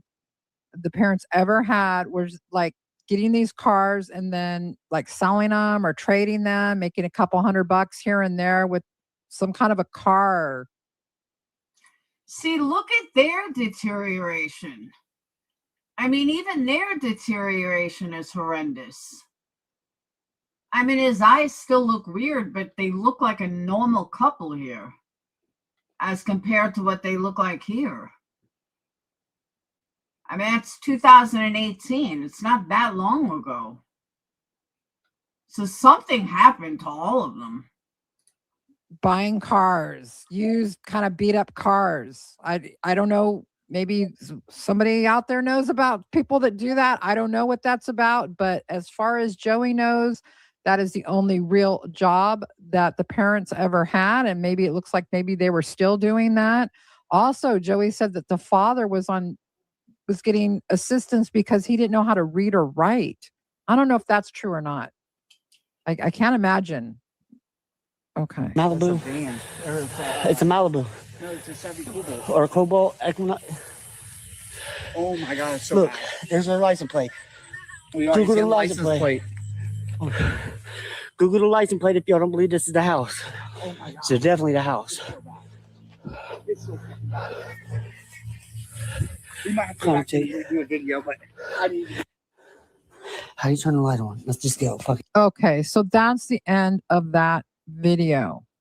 And you're probably wondering, how do people live in that? How do people get like that? How long were they like that? Well, according to Joey and his wife, they received communication from an anonymous source who knew of the Siders, was in contact with the Siders, lived in the area. According to this anonymous source, of course, this is all alleged.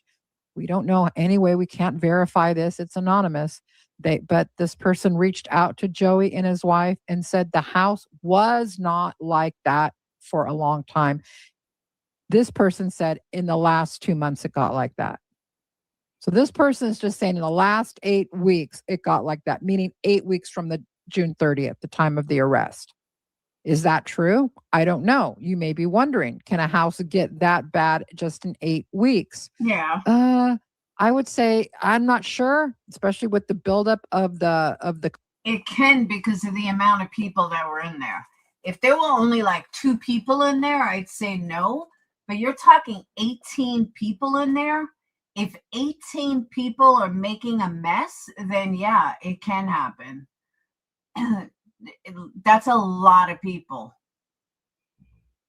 Cockroach fecal matter that I saw on the stairs. I think that would have to go on for maybe 6 months. It can, they're pretty dirty and it can happen, pretty quickly, but I don't know. But if that story is to believed at all, then this wasn't going on for years and years and years. And as I showed you, there is that picture that is one clue of them looking clean, groomed from 2018. So there is a possibility when this truancy started to happen in 2021, when the kids just stopped showing up for school, that possibly something happened. Some people said, did COVID happen? Was Elizabeth, this is one allegation, was Elizabeth after COVID, didn't want to send the kids to school? I don't know. That seems kind of weird to me. I'm not buying that totally, that I think something else went on, but I do think that what matches in that timeline is you see the parents in 2018 looking well. See, but here's the thing. Even if you go by that timeline, she still popped out like 13 kids by 2021. So what happened? Like something happened. Something major happened to all of them. And it wasn't like drugs or anything. Groomed, looking happy, etc. Right? Then you have the other clue, which is around 2020, 2021, the kids get on the radar of the school district for absenteeism. Well, you can't be absent if you were never enrolled. So obviously, absenteeism, meaning at some point they were going and now they're not. So that kind of, after 2018 and somewhere around 2020, 2021, something happened to these people. That's what I'm thinking. I could be wrong, but it just seems like, by all accounts, by a few of the clues that we have, that's, something catastrophic happened. Was it the mom lost it? I mean, the mom, I'm talking about Lynn, the mother of Gary Jr. there, the wife of Gary Sr. At one point, Joey states that Lynn was homeschooling the kids. That's odd. Okay. I don't know if that's true or not, but in that after that something happened to her and she got depressed or something. I don't know. You're going to hear a few of those clips. We're going to bring them to you right now. But before I get to that, this hoarding, the what that house looks like. What is that? Okay. Well, it is odd, like I told you guys. So living psychological and the social factors about this trash hoarding that happens. Okay. The living conditions frequently point to an overlapping psychiatric and social issues. Social issues could be poverty, right?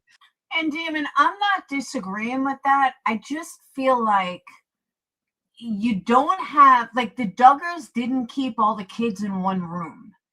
Their kids went to school or they homeschooled. Not saying that they didn't turn out fucked up too, but you know what I mean? They all had a purpose in life. They all clean, they all worked together, they did stuff. That's not happening. It's like she just had kids to keep them locked in a room. That's where I'm having a hard time with it. Like it was like just have a kid to then put him in a room. They didn't have any function. At least the Duggars had functions in life. Psychiatric issues could be obsessive compulsive disorder. It's an anxiety disorder. Hoarding comes from the family of anxiety disorders, okay? Rather than simple bad habits. So when people like say hoarding has something to do with people just get lazy, no, it's not. It has nothing to do with being lazy. Hoarding to that extreme is a psychiatric disorder. The problem with this, the fascinating part with this, is you've got 4 adults living like that. Okay, I'm going to get to that in a minute about how does that happen. So the first thing here is executive dysfunction, a shared inability to initiate and sustain cleaning efforts. Like someone's not taking charge. Executive dysfunction, right? Cleaning efforts often stemming from severe depression, ADHD, or cognitive decline. So did she start declining cognitively? See, I've heard them speak on ADHD. I have ADHD. And I keep hearing how ADHD can cause all these problems. I don't see it like that. Like, I don't see it in the same category as severe depression. Did something happen? Did she have a mini stroke? Was she having mini strokes? I don't know. Okay. Here's the thing that's the fascinating part. I had heard of a folie à deux. What does that mean? Well, a filet à deux is like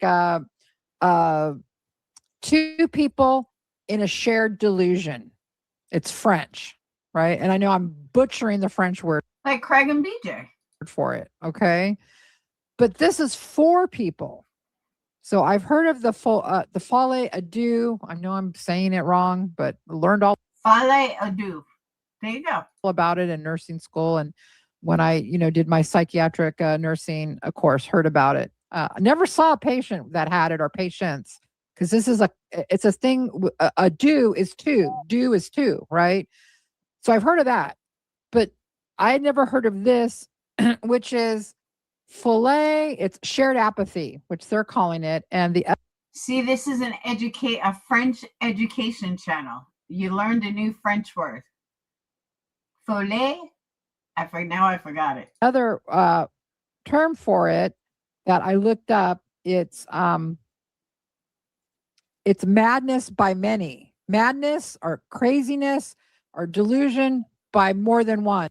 But think about it. In multi-adult household, one person's inability to care for themselves often normalizes the unsanitary conditions for the others. That's Brittany's house, like to a T. See, that's what I'm saying, Demon. I've heard that recently, and I don't know. I guess maybe not on meds.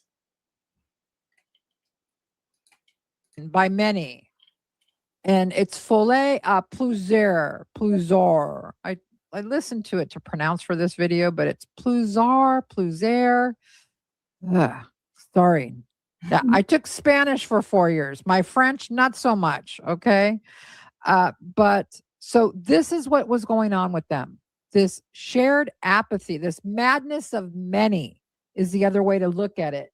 Madness of many. And it says in multi-adult households, one person's inability to care for themselves often normalizes the unsanitary conditions for the others. Wow. So we're going to have to put that's what's going on here, because it's not normal to live like that. Can we all say it has nothing to do with not having money? Some of the cleanest people in the world are poor.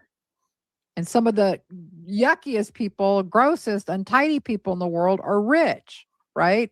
Has nothing to do with your economic status, how you live. If you live in filth or you live, a cleanly, normal household.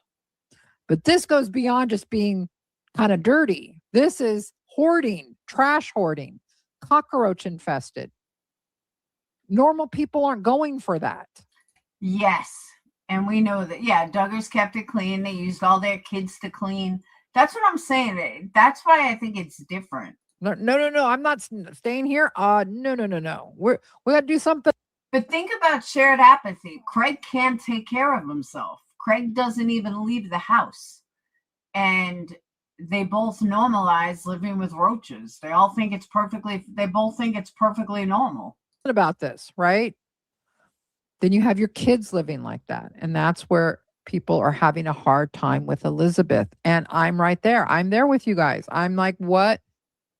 But then I heard all of Joey's interview and I have a little softer feeling for her, although I do not give her a pass at all, but I will save that for the very end of my opinion on her at the end of this. See, Demon, what I was told a long time ago is if a child, this is why our generation was on so many drugs, Generation X, was if a child has ADHD, and we didn't even know what ADHD was when we were young. If you're in your 50s, nobody was diagnosed until we were in our 20s because it didn't exist. But I was told from a doctor that one of the reasons why our generation had so many drug addicts is because there was so much ADHD that went undiagnosed, and people with ADHD will use street drugs to eliminate the noise in their head. And once they find drugs, they can focus. And I always found that interesting. And I tell parents, don't be afraid to put your kids on ADHD medicine, because it probably would have saved me a lifetime of fucking addiction if I would have had ADHD meds when I was young until, except not getting them till my late 30s. Could have made a big difference in my life. Hey, Christine. It is overdiagnosed now. So Jeannie's syndrome, also known as senile squalor syndrome, which wouldn't pertain to the younger couple. It is frequently seen when extreme hoarding is combined with poor personal hygiene, domestic squalor, and the active refusal of help. And this is usually when senile, meaning people are getting older. That doesn't fit this one. The second one, the filet à plusieurs, the madness of many, is what we're going to have to say happened with this extreme hoarding condition. Then you've got all these kids. All right, let's get back to, because Joey's going to really get into some really very dramatic telling about stuff with his demon. I do that even on medicine. Even on my medicine, I'll start something. Like, people ask me, what's ADHD like? I said, I'm going to tell you. I got to clean the fridge. I'm going to clean the fridge. I start cleaning the fridge, and I notice that the cabinet is not clean. So then I stop the fridge and I start cleaning the cabinet. And then from the cabinet, I realize, oh my God, I forgot the dishwasher. So then I'll take stuff and put it in the dishwasher. Then from the dishwasher, I'll take it out and be like, oh shit, I forgot to paint. And then somehow I'll end up in my room painting. Not one thing will ever get finished, but I'll start all of them. And that's on medication. No joke. Mother and father. Let's bring up the next clip.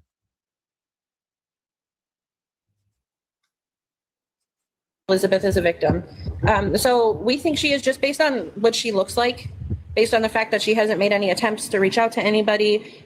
We've heard stories from people in grocery stores like the Dollar General, people from food banks.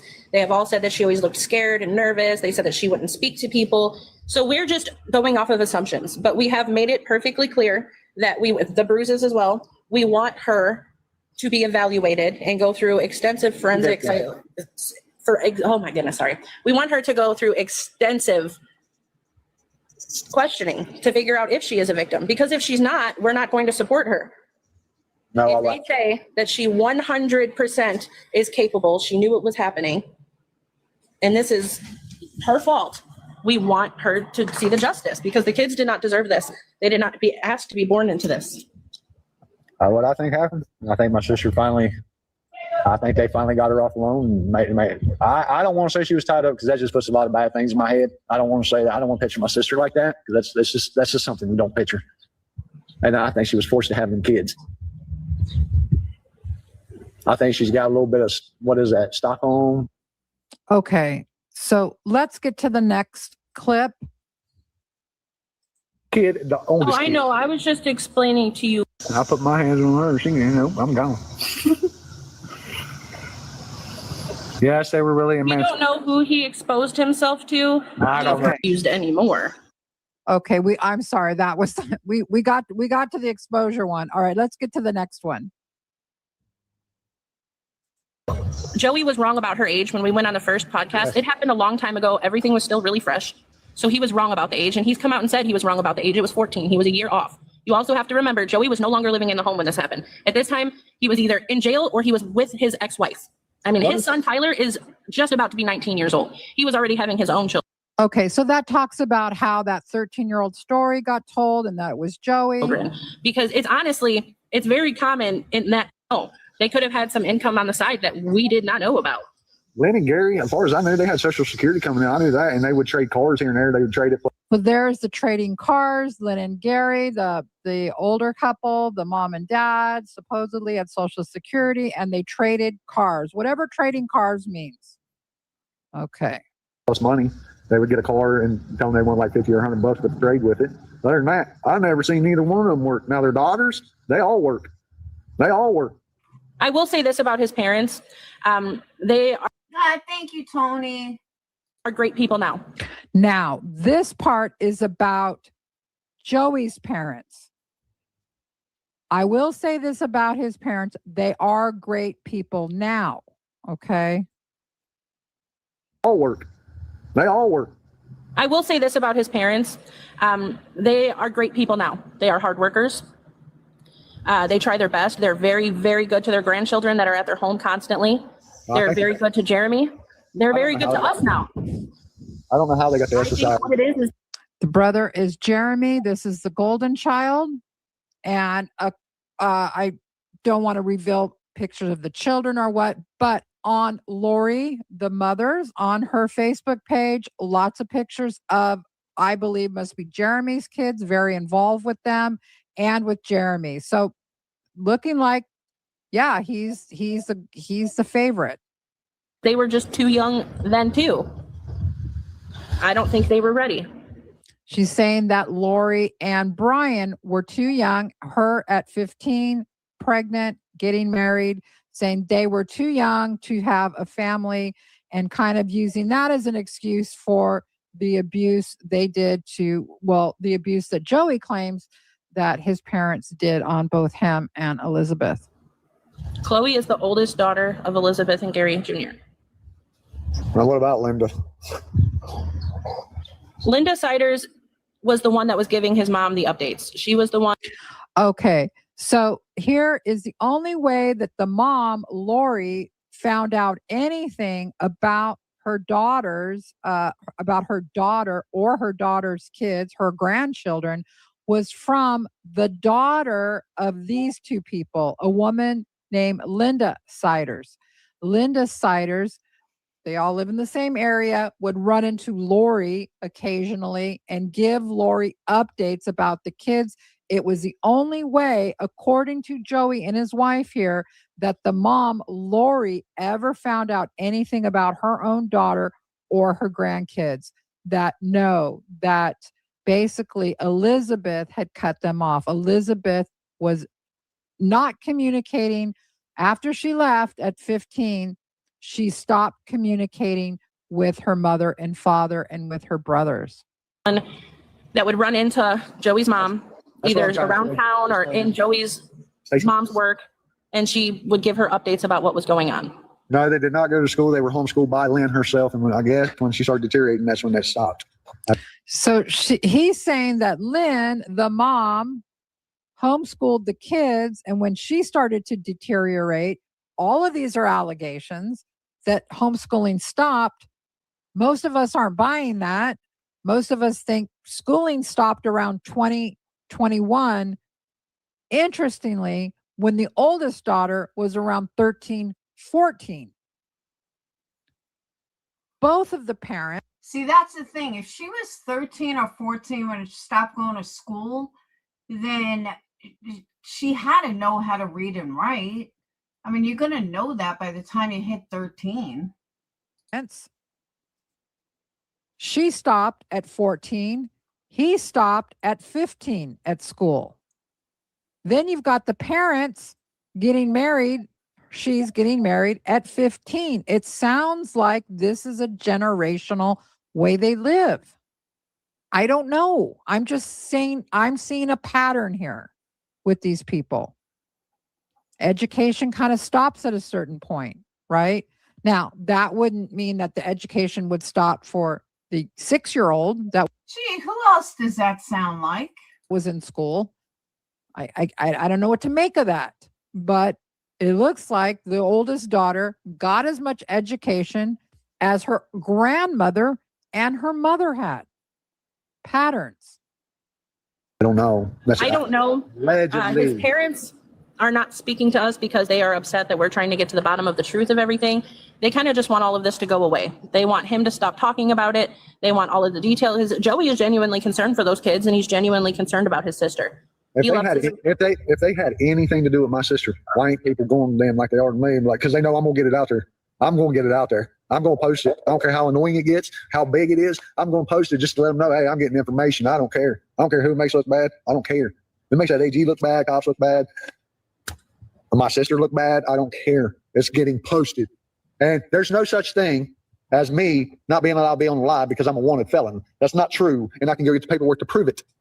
All right. So he goes off on that because this other neighbors, they're kind of in this feud about this situation. And so people are making accusations. You're a felon. You can't be on social media or something. And he's like, no, that's not true.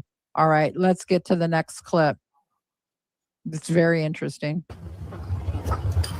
Well, like I said, my mom would sit there and beat us, and she would smack Elizabeth in the face, pull her hair. She would do a lot of stuff to us. Wait until we got out of the thing, and she'd beat us with extension cords getting out of the water. For some days, for no reason, she'd get mad and come and beat us.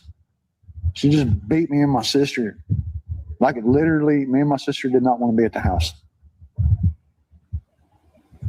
Like Joey said And earlier. did your dad just sit back and watch it then, or? No, I don't want to get into that.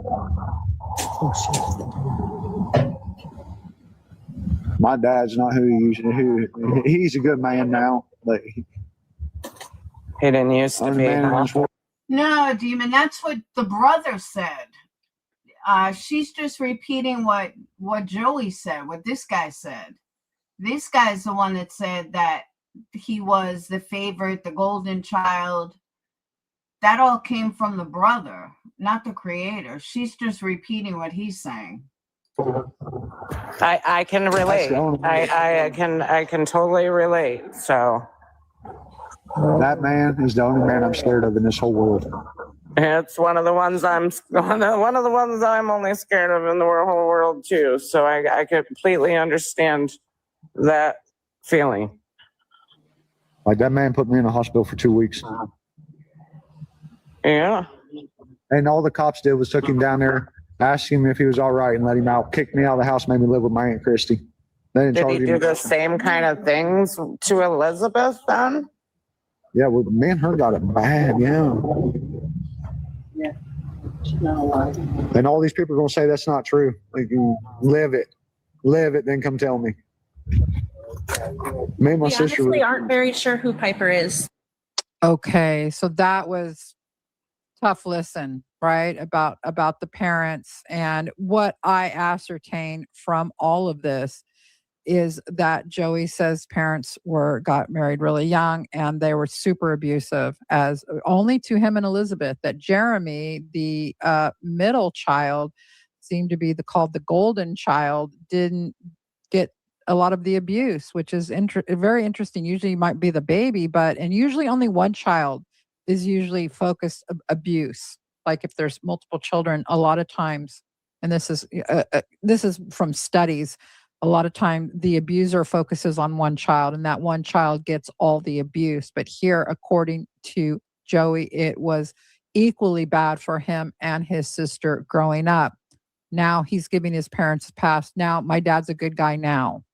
I don't know what to make of that. Amen. Or what you guys think about that. Do you just become a good person after being an abusive person? I don't know. I don't know.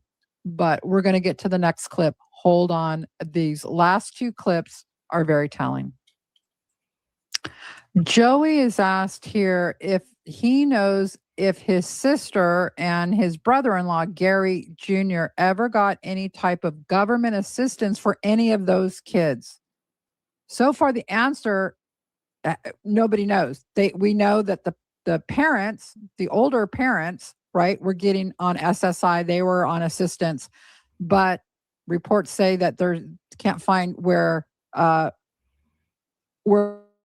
Elizabeth or her husband Gary were on any kind of assistance. But Joey shed some light on this in this clip. I know for a fact, the first two kids that were born, she was getting that 3-year extension stuff that you get from the welfare department for having a kid. She was getting that. But after that ran out, I don't know. And I'm sorry to keep asking, but these are just things. This is such a complex situation. Oh, I know. Now, going back to the marriage at 15 years old. Now, first of all, she wasn't even old enough to be on her own. Obviously, she was only 15. Why do you believe your parents allowed her to get married? Like, did they put up a fight? From what I heard, no, they just went and signed it. And the problem is they never wanted me and Elizabeth around. We were a burden. Oh, believe me, we and her got called that all the time. I'm not going to lie. I thought that before you even said. Okay, so they didn't put up a fight to have her emancipated. So there were rumors that somehow there was some kind of like cult, like these older people stole Elizabeth away, took her to West Virginia, got her married to their son, and that the parents didn't know about it. Nope. We're going to hear from Joey in a clip where he talks to his mom. He spoke with his mom about how that all came about. And yeah, they did know about it, and it was okay with them, according to Joey. Hold on. Here's more about the mother, Lori, her situation, and today, how she feels, and what happened with her and Elizabeth at the time Elizabeth ends up pregnant at 14 and a half, and how does she end up married, and what did the mom say about that? He was not a victim. Hi, panel. Hey, Joey. I won't say I'm going to be honest. His mother is not saying anything about it. She wants it to go away. She wants to be left alone. She's not speaking to us about it. His family wants nothing to do with the situation. They said she made her bed. She can lay in it. Hey, Joey, can you explain to us just like about the time, if you was there, that Elizabeth actually went and got married, like what transpired like days before, or kind of a reasoning that her mother finally let her go? From what I was talking, like I said, they didn't get married until what, 2008? 2008. Yeah, I was in Georgia, but my mom did call me and she said, your sister just got married. I said, how did she get married? She's underage. She said, we had to go over and emancipate her in West Virginia. I was like, I didn't even know what that meant. I had no idea what that meant.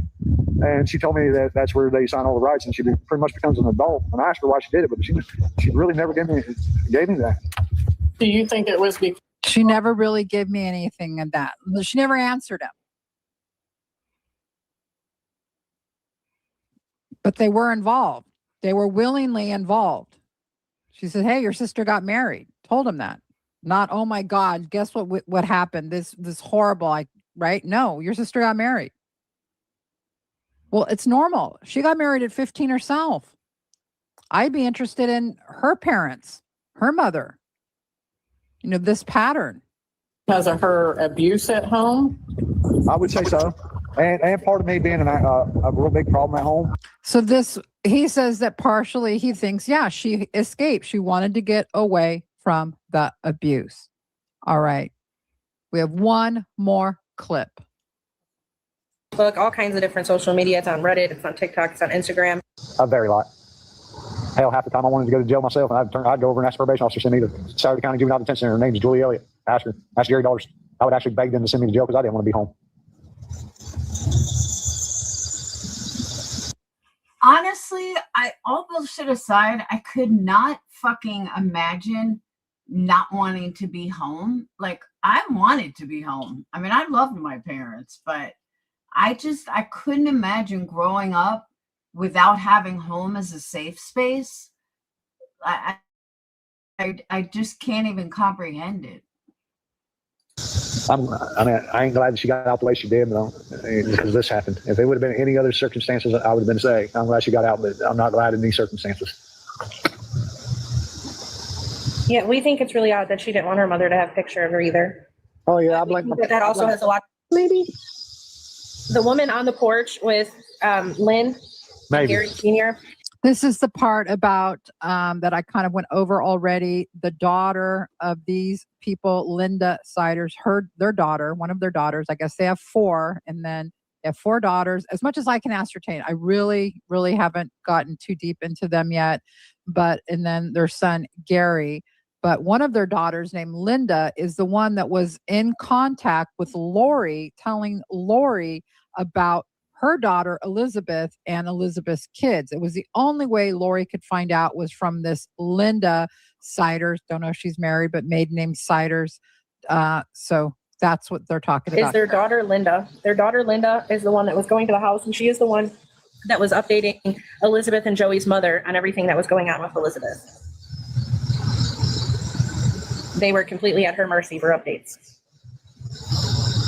So the only way the mother, and that's why you see the Facebook post, the happy birthday Facebook post year after year after year, right? Year after year after year, or seeing these happy birthday, and they're not talking to each other. And the only way, according to these people, according to Joey Russell and his wife, the only way Lori can find out about her daughter and her grandchildren is from this Linda, who is the daughter of the elder Siders that were arrested. Okay, let's go ahead and get back to this clip.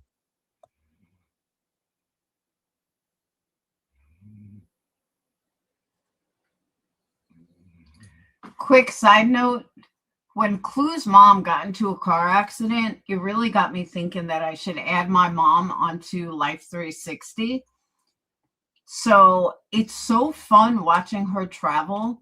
Like right now, she's at the airport in Stockholm. I'm not sure where they're going next, but they're gone until the 9th.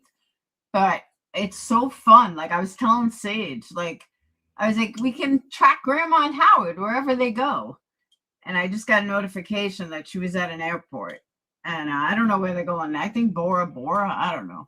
But it's fun to track them. Smartest thing I ever did was add her to Life 360. Why did she want to leave her mother at 13? Joey has definitely gone over that already. There was a lot of things besides the question was, why did she want to leave her mother at 13? It was actually more like 14 and a half. Sexual. I know, right, Demon? I am, for real. She travels everywhere. They go so many places. Stuff that's being accused. There was a lot of violence in our house. A lot. A very lot.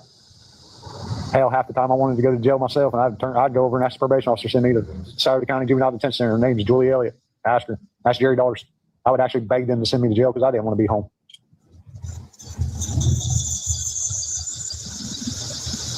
I ain't glad that she got out the way she did, but because this happened. If it would have been any other circumstances, I would have been saying, I'm glad she got out, but I'm not glad in these circumstances. So what he said there is he'd rather go to juvie, he would tell, than go home.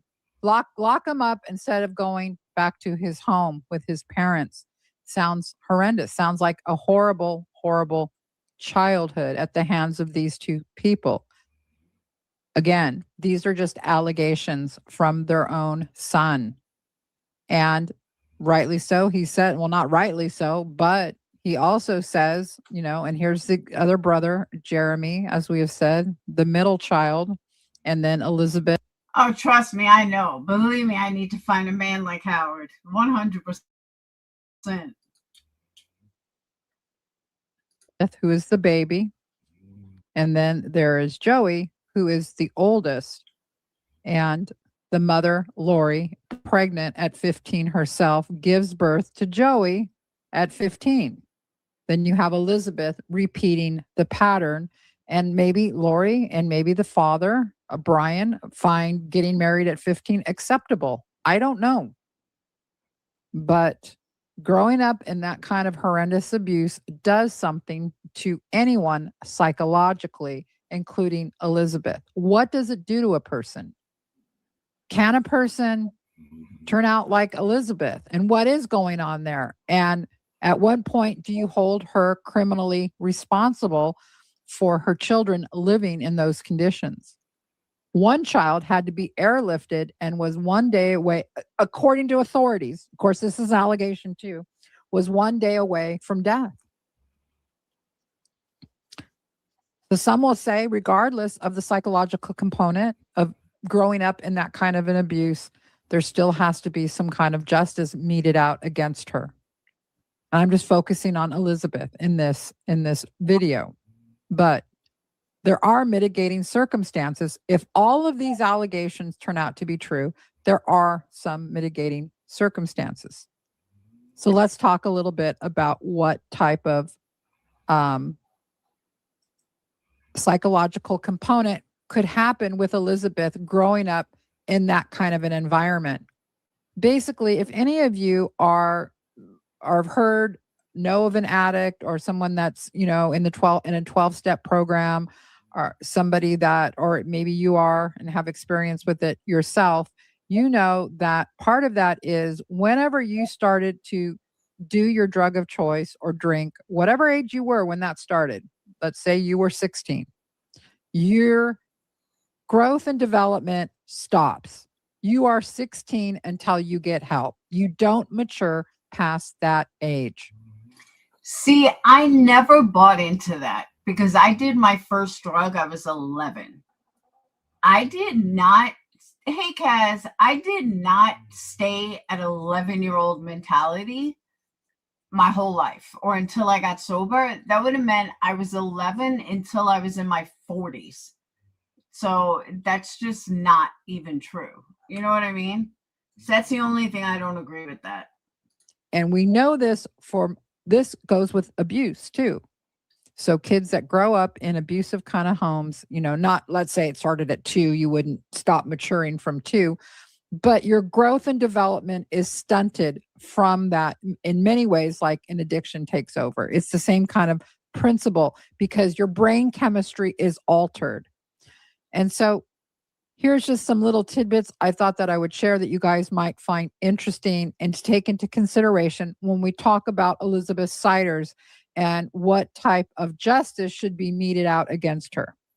So, according to this, physical and emotional abuse in childhood can significantly stunt emotional growth. Trauma, which I would say she grew up in trauma, alters brain development, making it difficult to regulate your emotions, trust others, not going to be very trusting of others, or process feelings as an adult.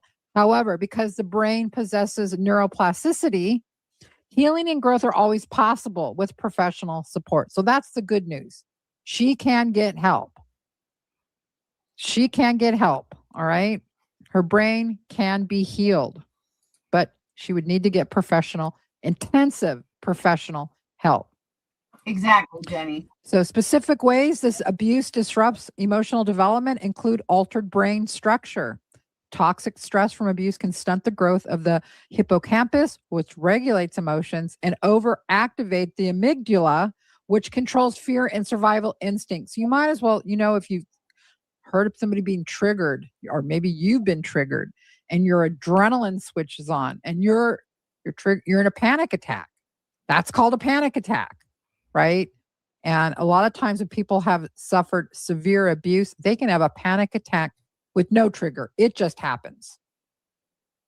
And it's because your brain has been affected from the trauma. The hippocampus and the amygdala are affected by trauma. And this is where you get something like PTSD.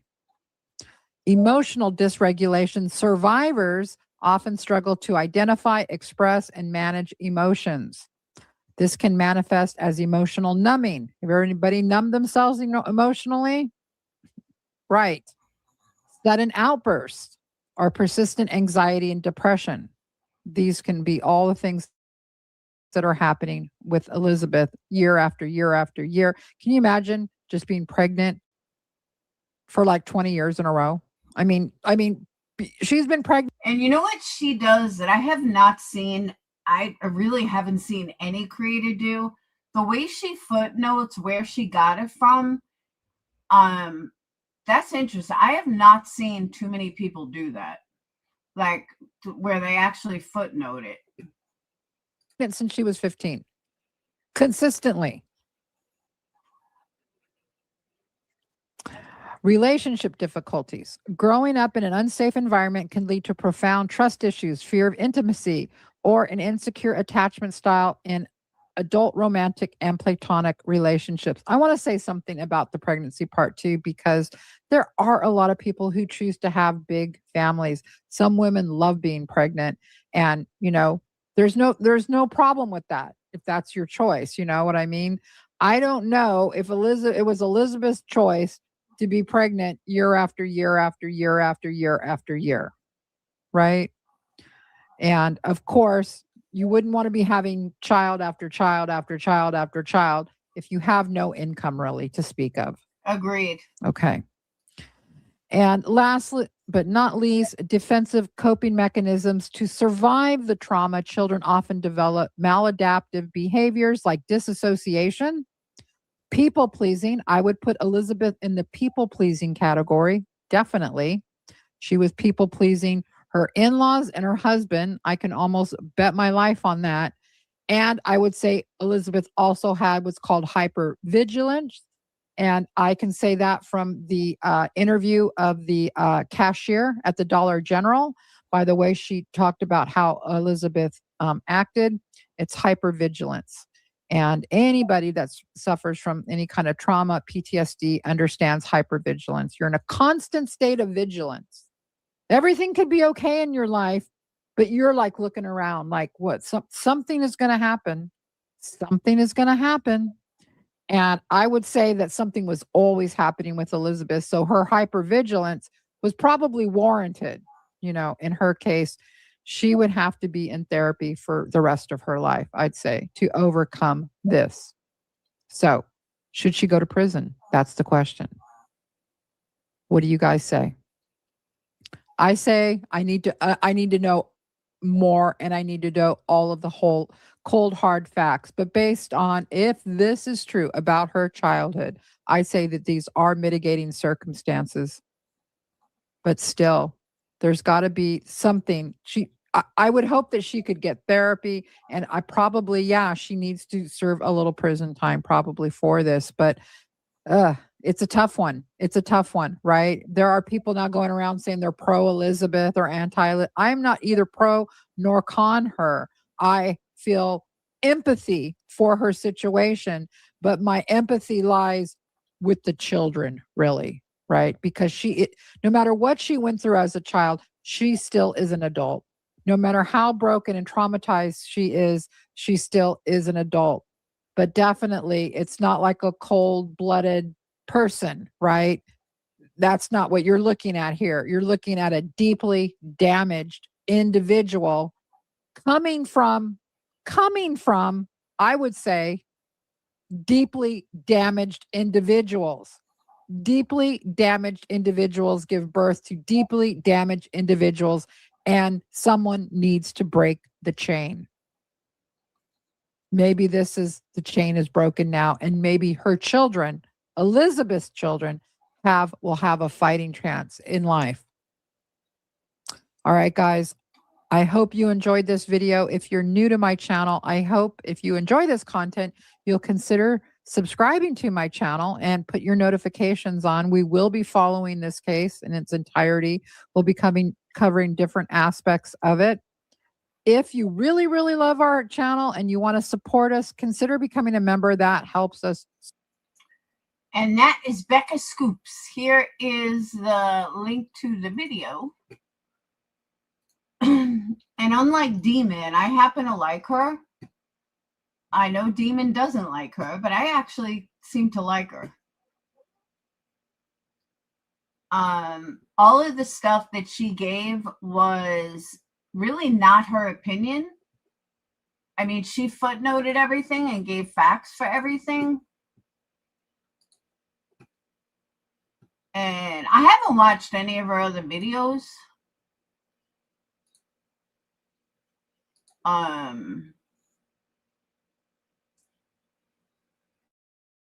looks like she's got stuff on Gypsy, I think. The ciders. Yeah, she does a lot of Gypsy Rose stuff. I'm not a Gypsy Rose fan. I'm surprised Brittany hasn't found her.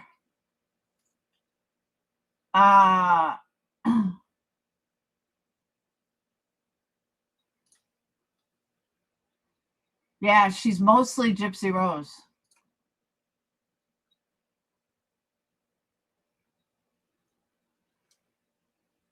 Looks like Gypsy's pretty much her whole channel.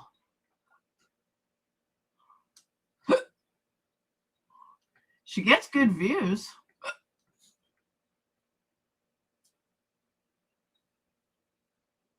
$220 videos, and most of them are Gypsy Rose.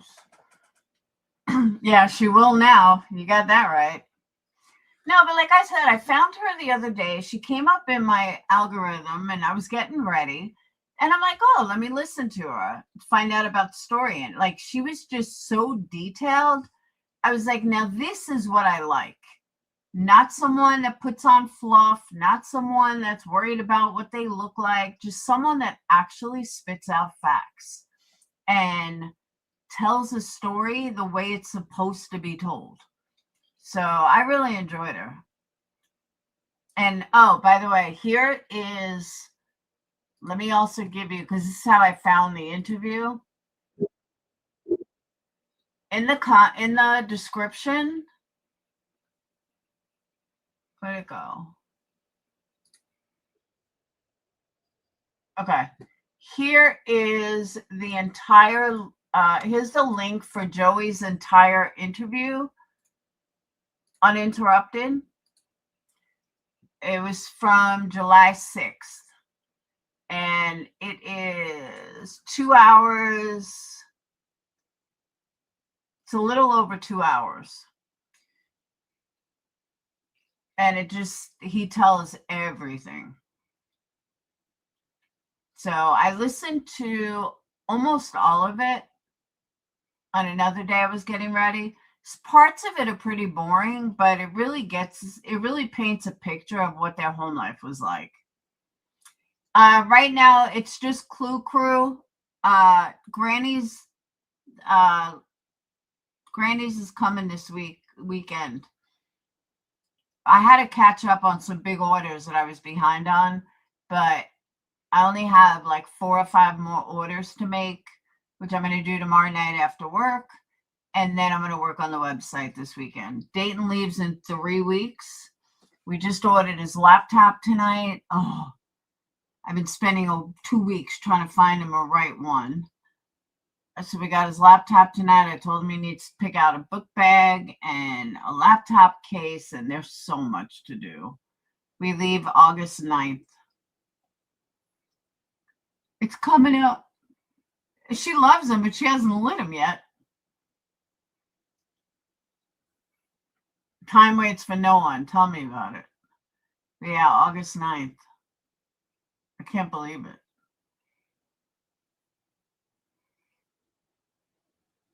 And I promised UA I'd give her a discount. I don't know why she wants a discount, but okay. I'll give her a discount. He's going to Vermont, yeah. He plans on it. He says he is, Demon. He said because he wants to enlist so it'll pay for college. But I'm like, okay. But he's playing football. He's nervous. I could tell he's nervous because all the pressure of so much to do. It's overwhelming for an 18-year-old kid, and I get it. And I'm trying to take it off of him, but he's got to actually listen. Like I told him, I said, you have to give me financial aid information. Like, who's the contact? I need to talk to them. He's like, why? I said, because I need to talk to them. I was like, I need to find out if I got to sign anything. Is financial aid finished? I got a thing tonight for bills.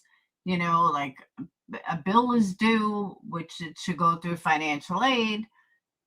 It's just so much. That's what I told him. I said, you're just nervous. I said, rightfully so. You're leaving home for the first time ever. He's like, no, I stayed with my dad. I said, yeah, but you're technically going to be living elsewhere. You haven't done that ever. And you need a lot. I keep trying to tell him all the stuff he needs. He doesn't want to listen. I told him, I said, you need sheets. We need a blanket. We need, book bag. You need clothes. You need clothes for Vermont. Just so much shit. And he doesn't realize it. I told him, I said, stop spending money because you're going to need more than I got. Believe me. And I said, all the stuff for your dorm room. There's just so much stuff. So much stuff. Oh. So.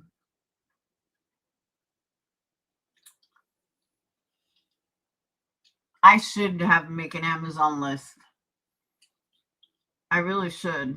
The problem is though, I don't know if I mean, because it's so close now, I don't know if he should wait until he's there and then we have an address, you know what I mean? And this way they could just drop him off at school. That's what I was thinking. I will be great friends with their financial aid. Thanks, Olivia.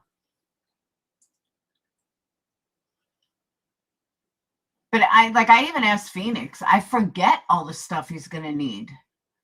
You know, some of it I remember, like the mattress pad and hangers and stuff to that's true, Demon. Stuff to put under the bed, storage, like just tons of shit.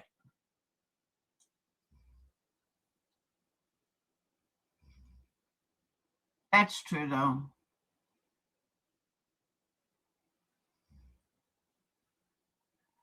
Even things he takes for granted, like pens, pencils, books he'll get there.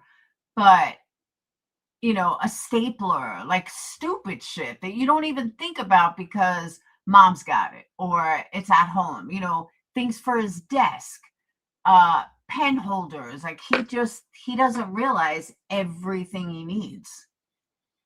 Like some of the stuff we're going to get in New York when we go, because I'm going to see my brother and some friends for a day. And then we're heading up to Vermont, but so some stuff we're going to get while we're down there. But I told him, I said, you just don't realize because you're so used to living home that you just don't know what you're going to need. True, Demon. Probably nothing. Phoenix got nothing. Well, that's what the school said about clothes. School said don't overdo your closet with like heavy winter shit yet because it's not that cold yet. Wait until like November and have mom, ship stuff up. I said, well, that's true. That's a good point. So, all right, I gotta go to bed. It's 3:20 in the morning. At least tomorrow I get to sleep in. I don't have to be at work till 12. So, but I hope you guys enjoyed tonight. I hope it was a little different. But like I said, I was listening to Brittany and reality completely give false information about this case. So that's why I decided, you know what? I need to address it because people need to actually hear the real facts of the case, not the bullshit she's fucking running with. To get married, but in the South, it wasn't abnormal. I was 16 when I got married, wasn't pregnant, wasn't abused at home. See, there you go. I couldn't even imagine getting married at 16. Like 16, I was fucking partying it up. Are you still married to the same person? Thanks, Olivia. I mean, I really can't take much credit for it because, I mean, she's the one that put out the work.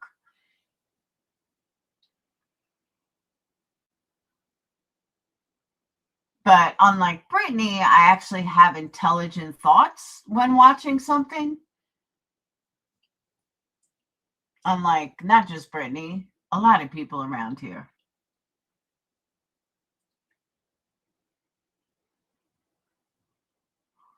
Oh, not me. See, you celebrate 45 wedding anniversary. That's awesome. I couldn't stay married more than 6 years. Actually, that's not true. I've been married now for 13.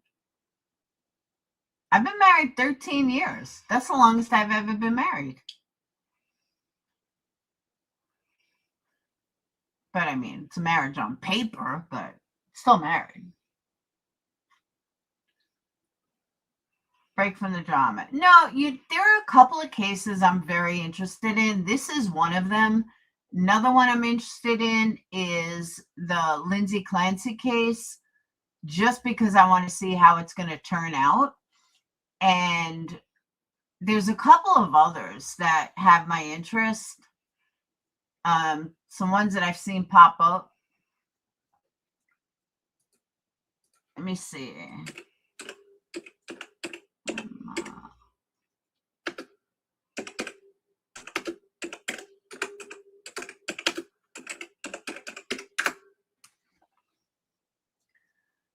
All right, let's see. No, that's Mason.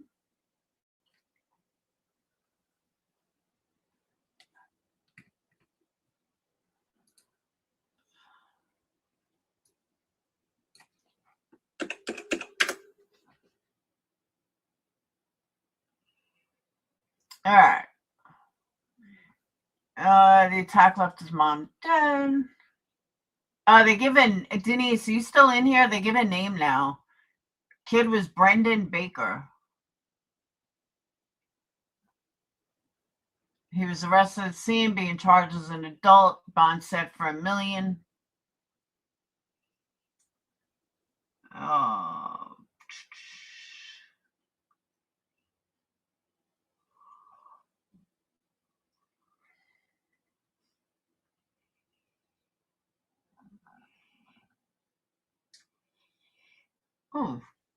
Alabama mom charged in toddler's death, swaddled child to break finger sucking. What?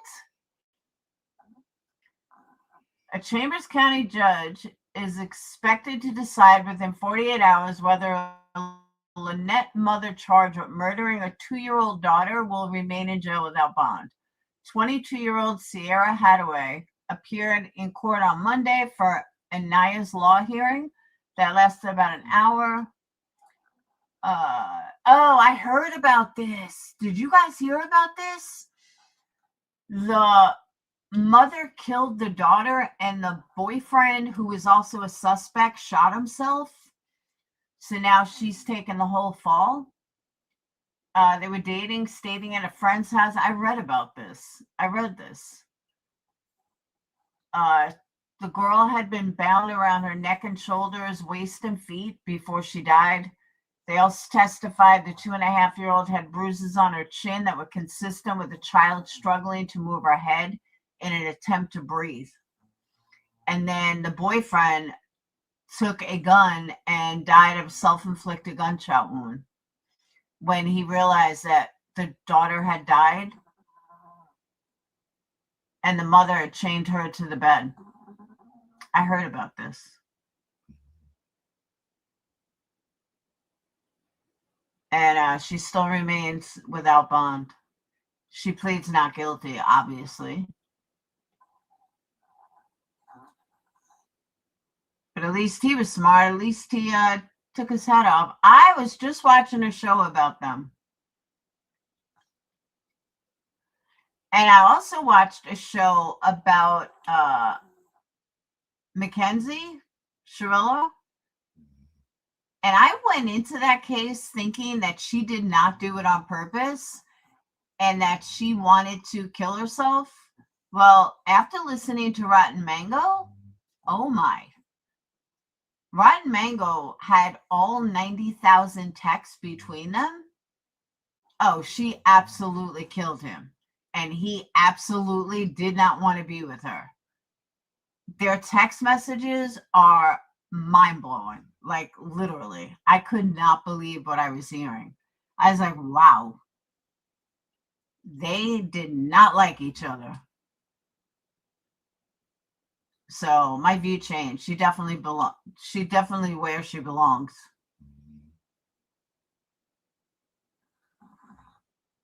But the Courtney case too, I went into that thinking it was different.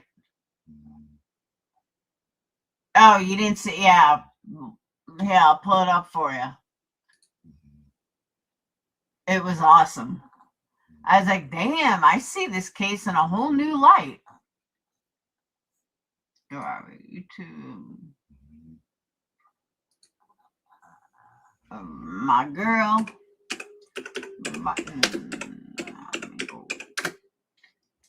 And honestly, only Rotten Mango can make me listen to 90,000 texts and enjoy it. Only her. Damn, she's up to 6 million views. There it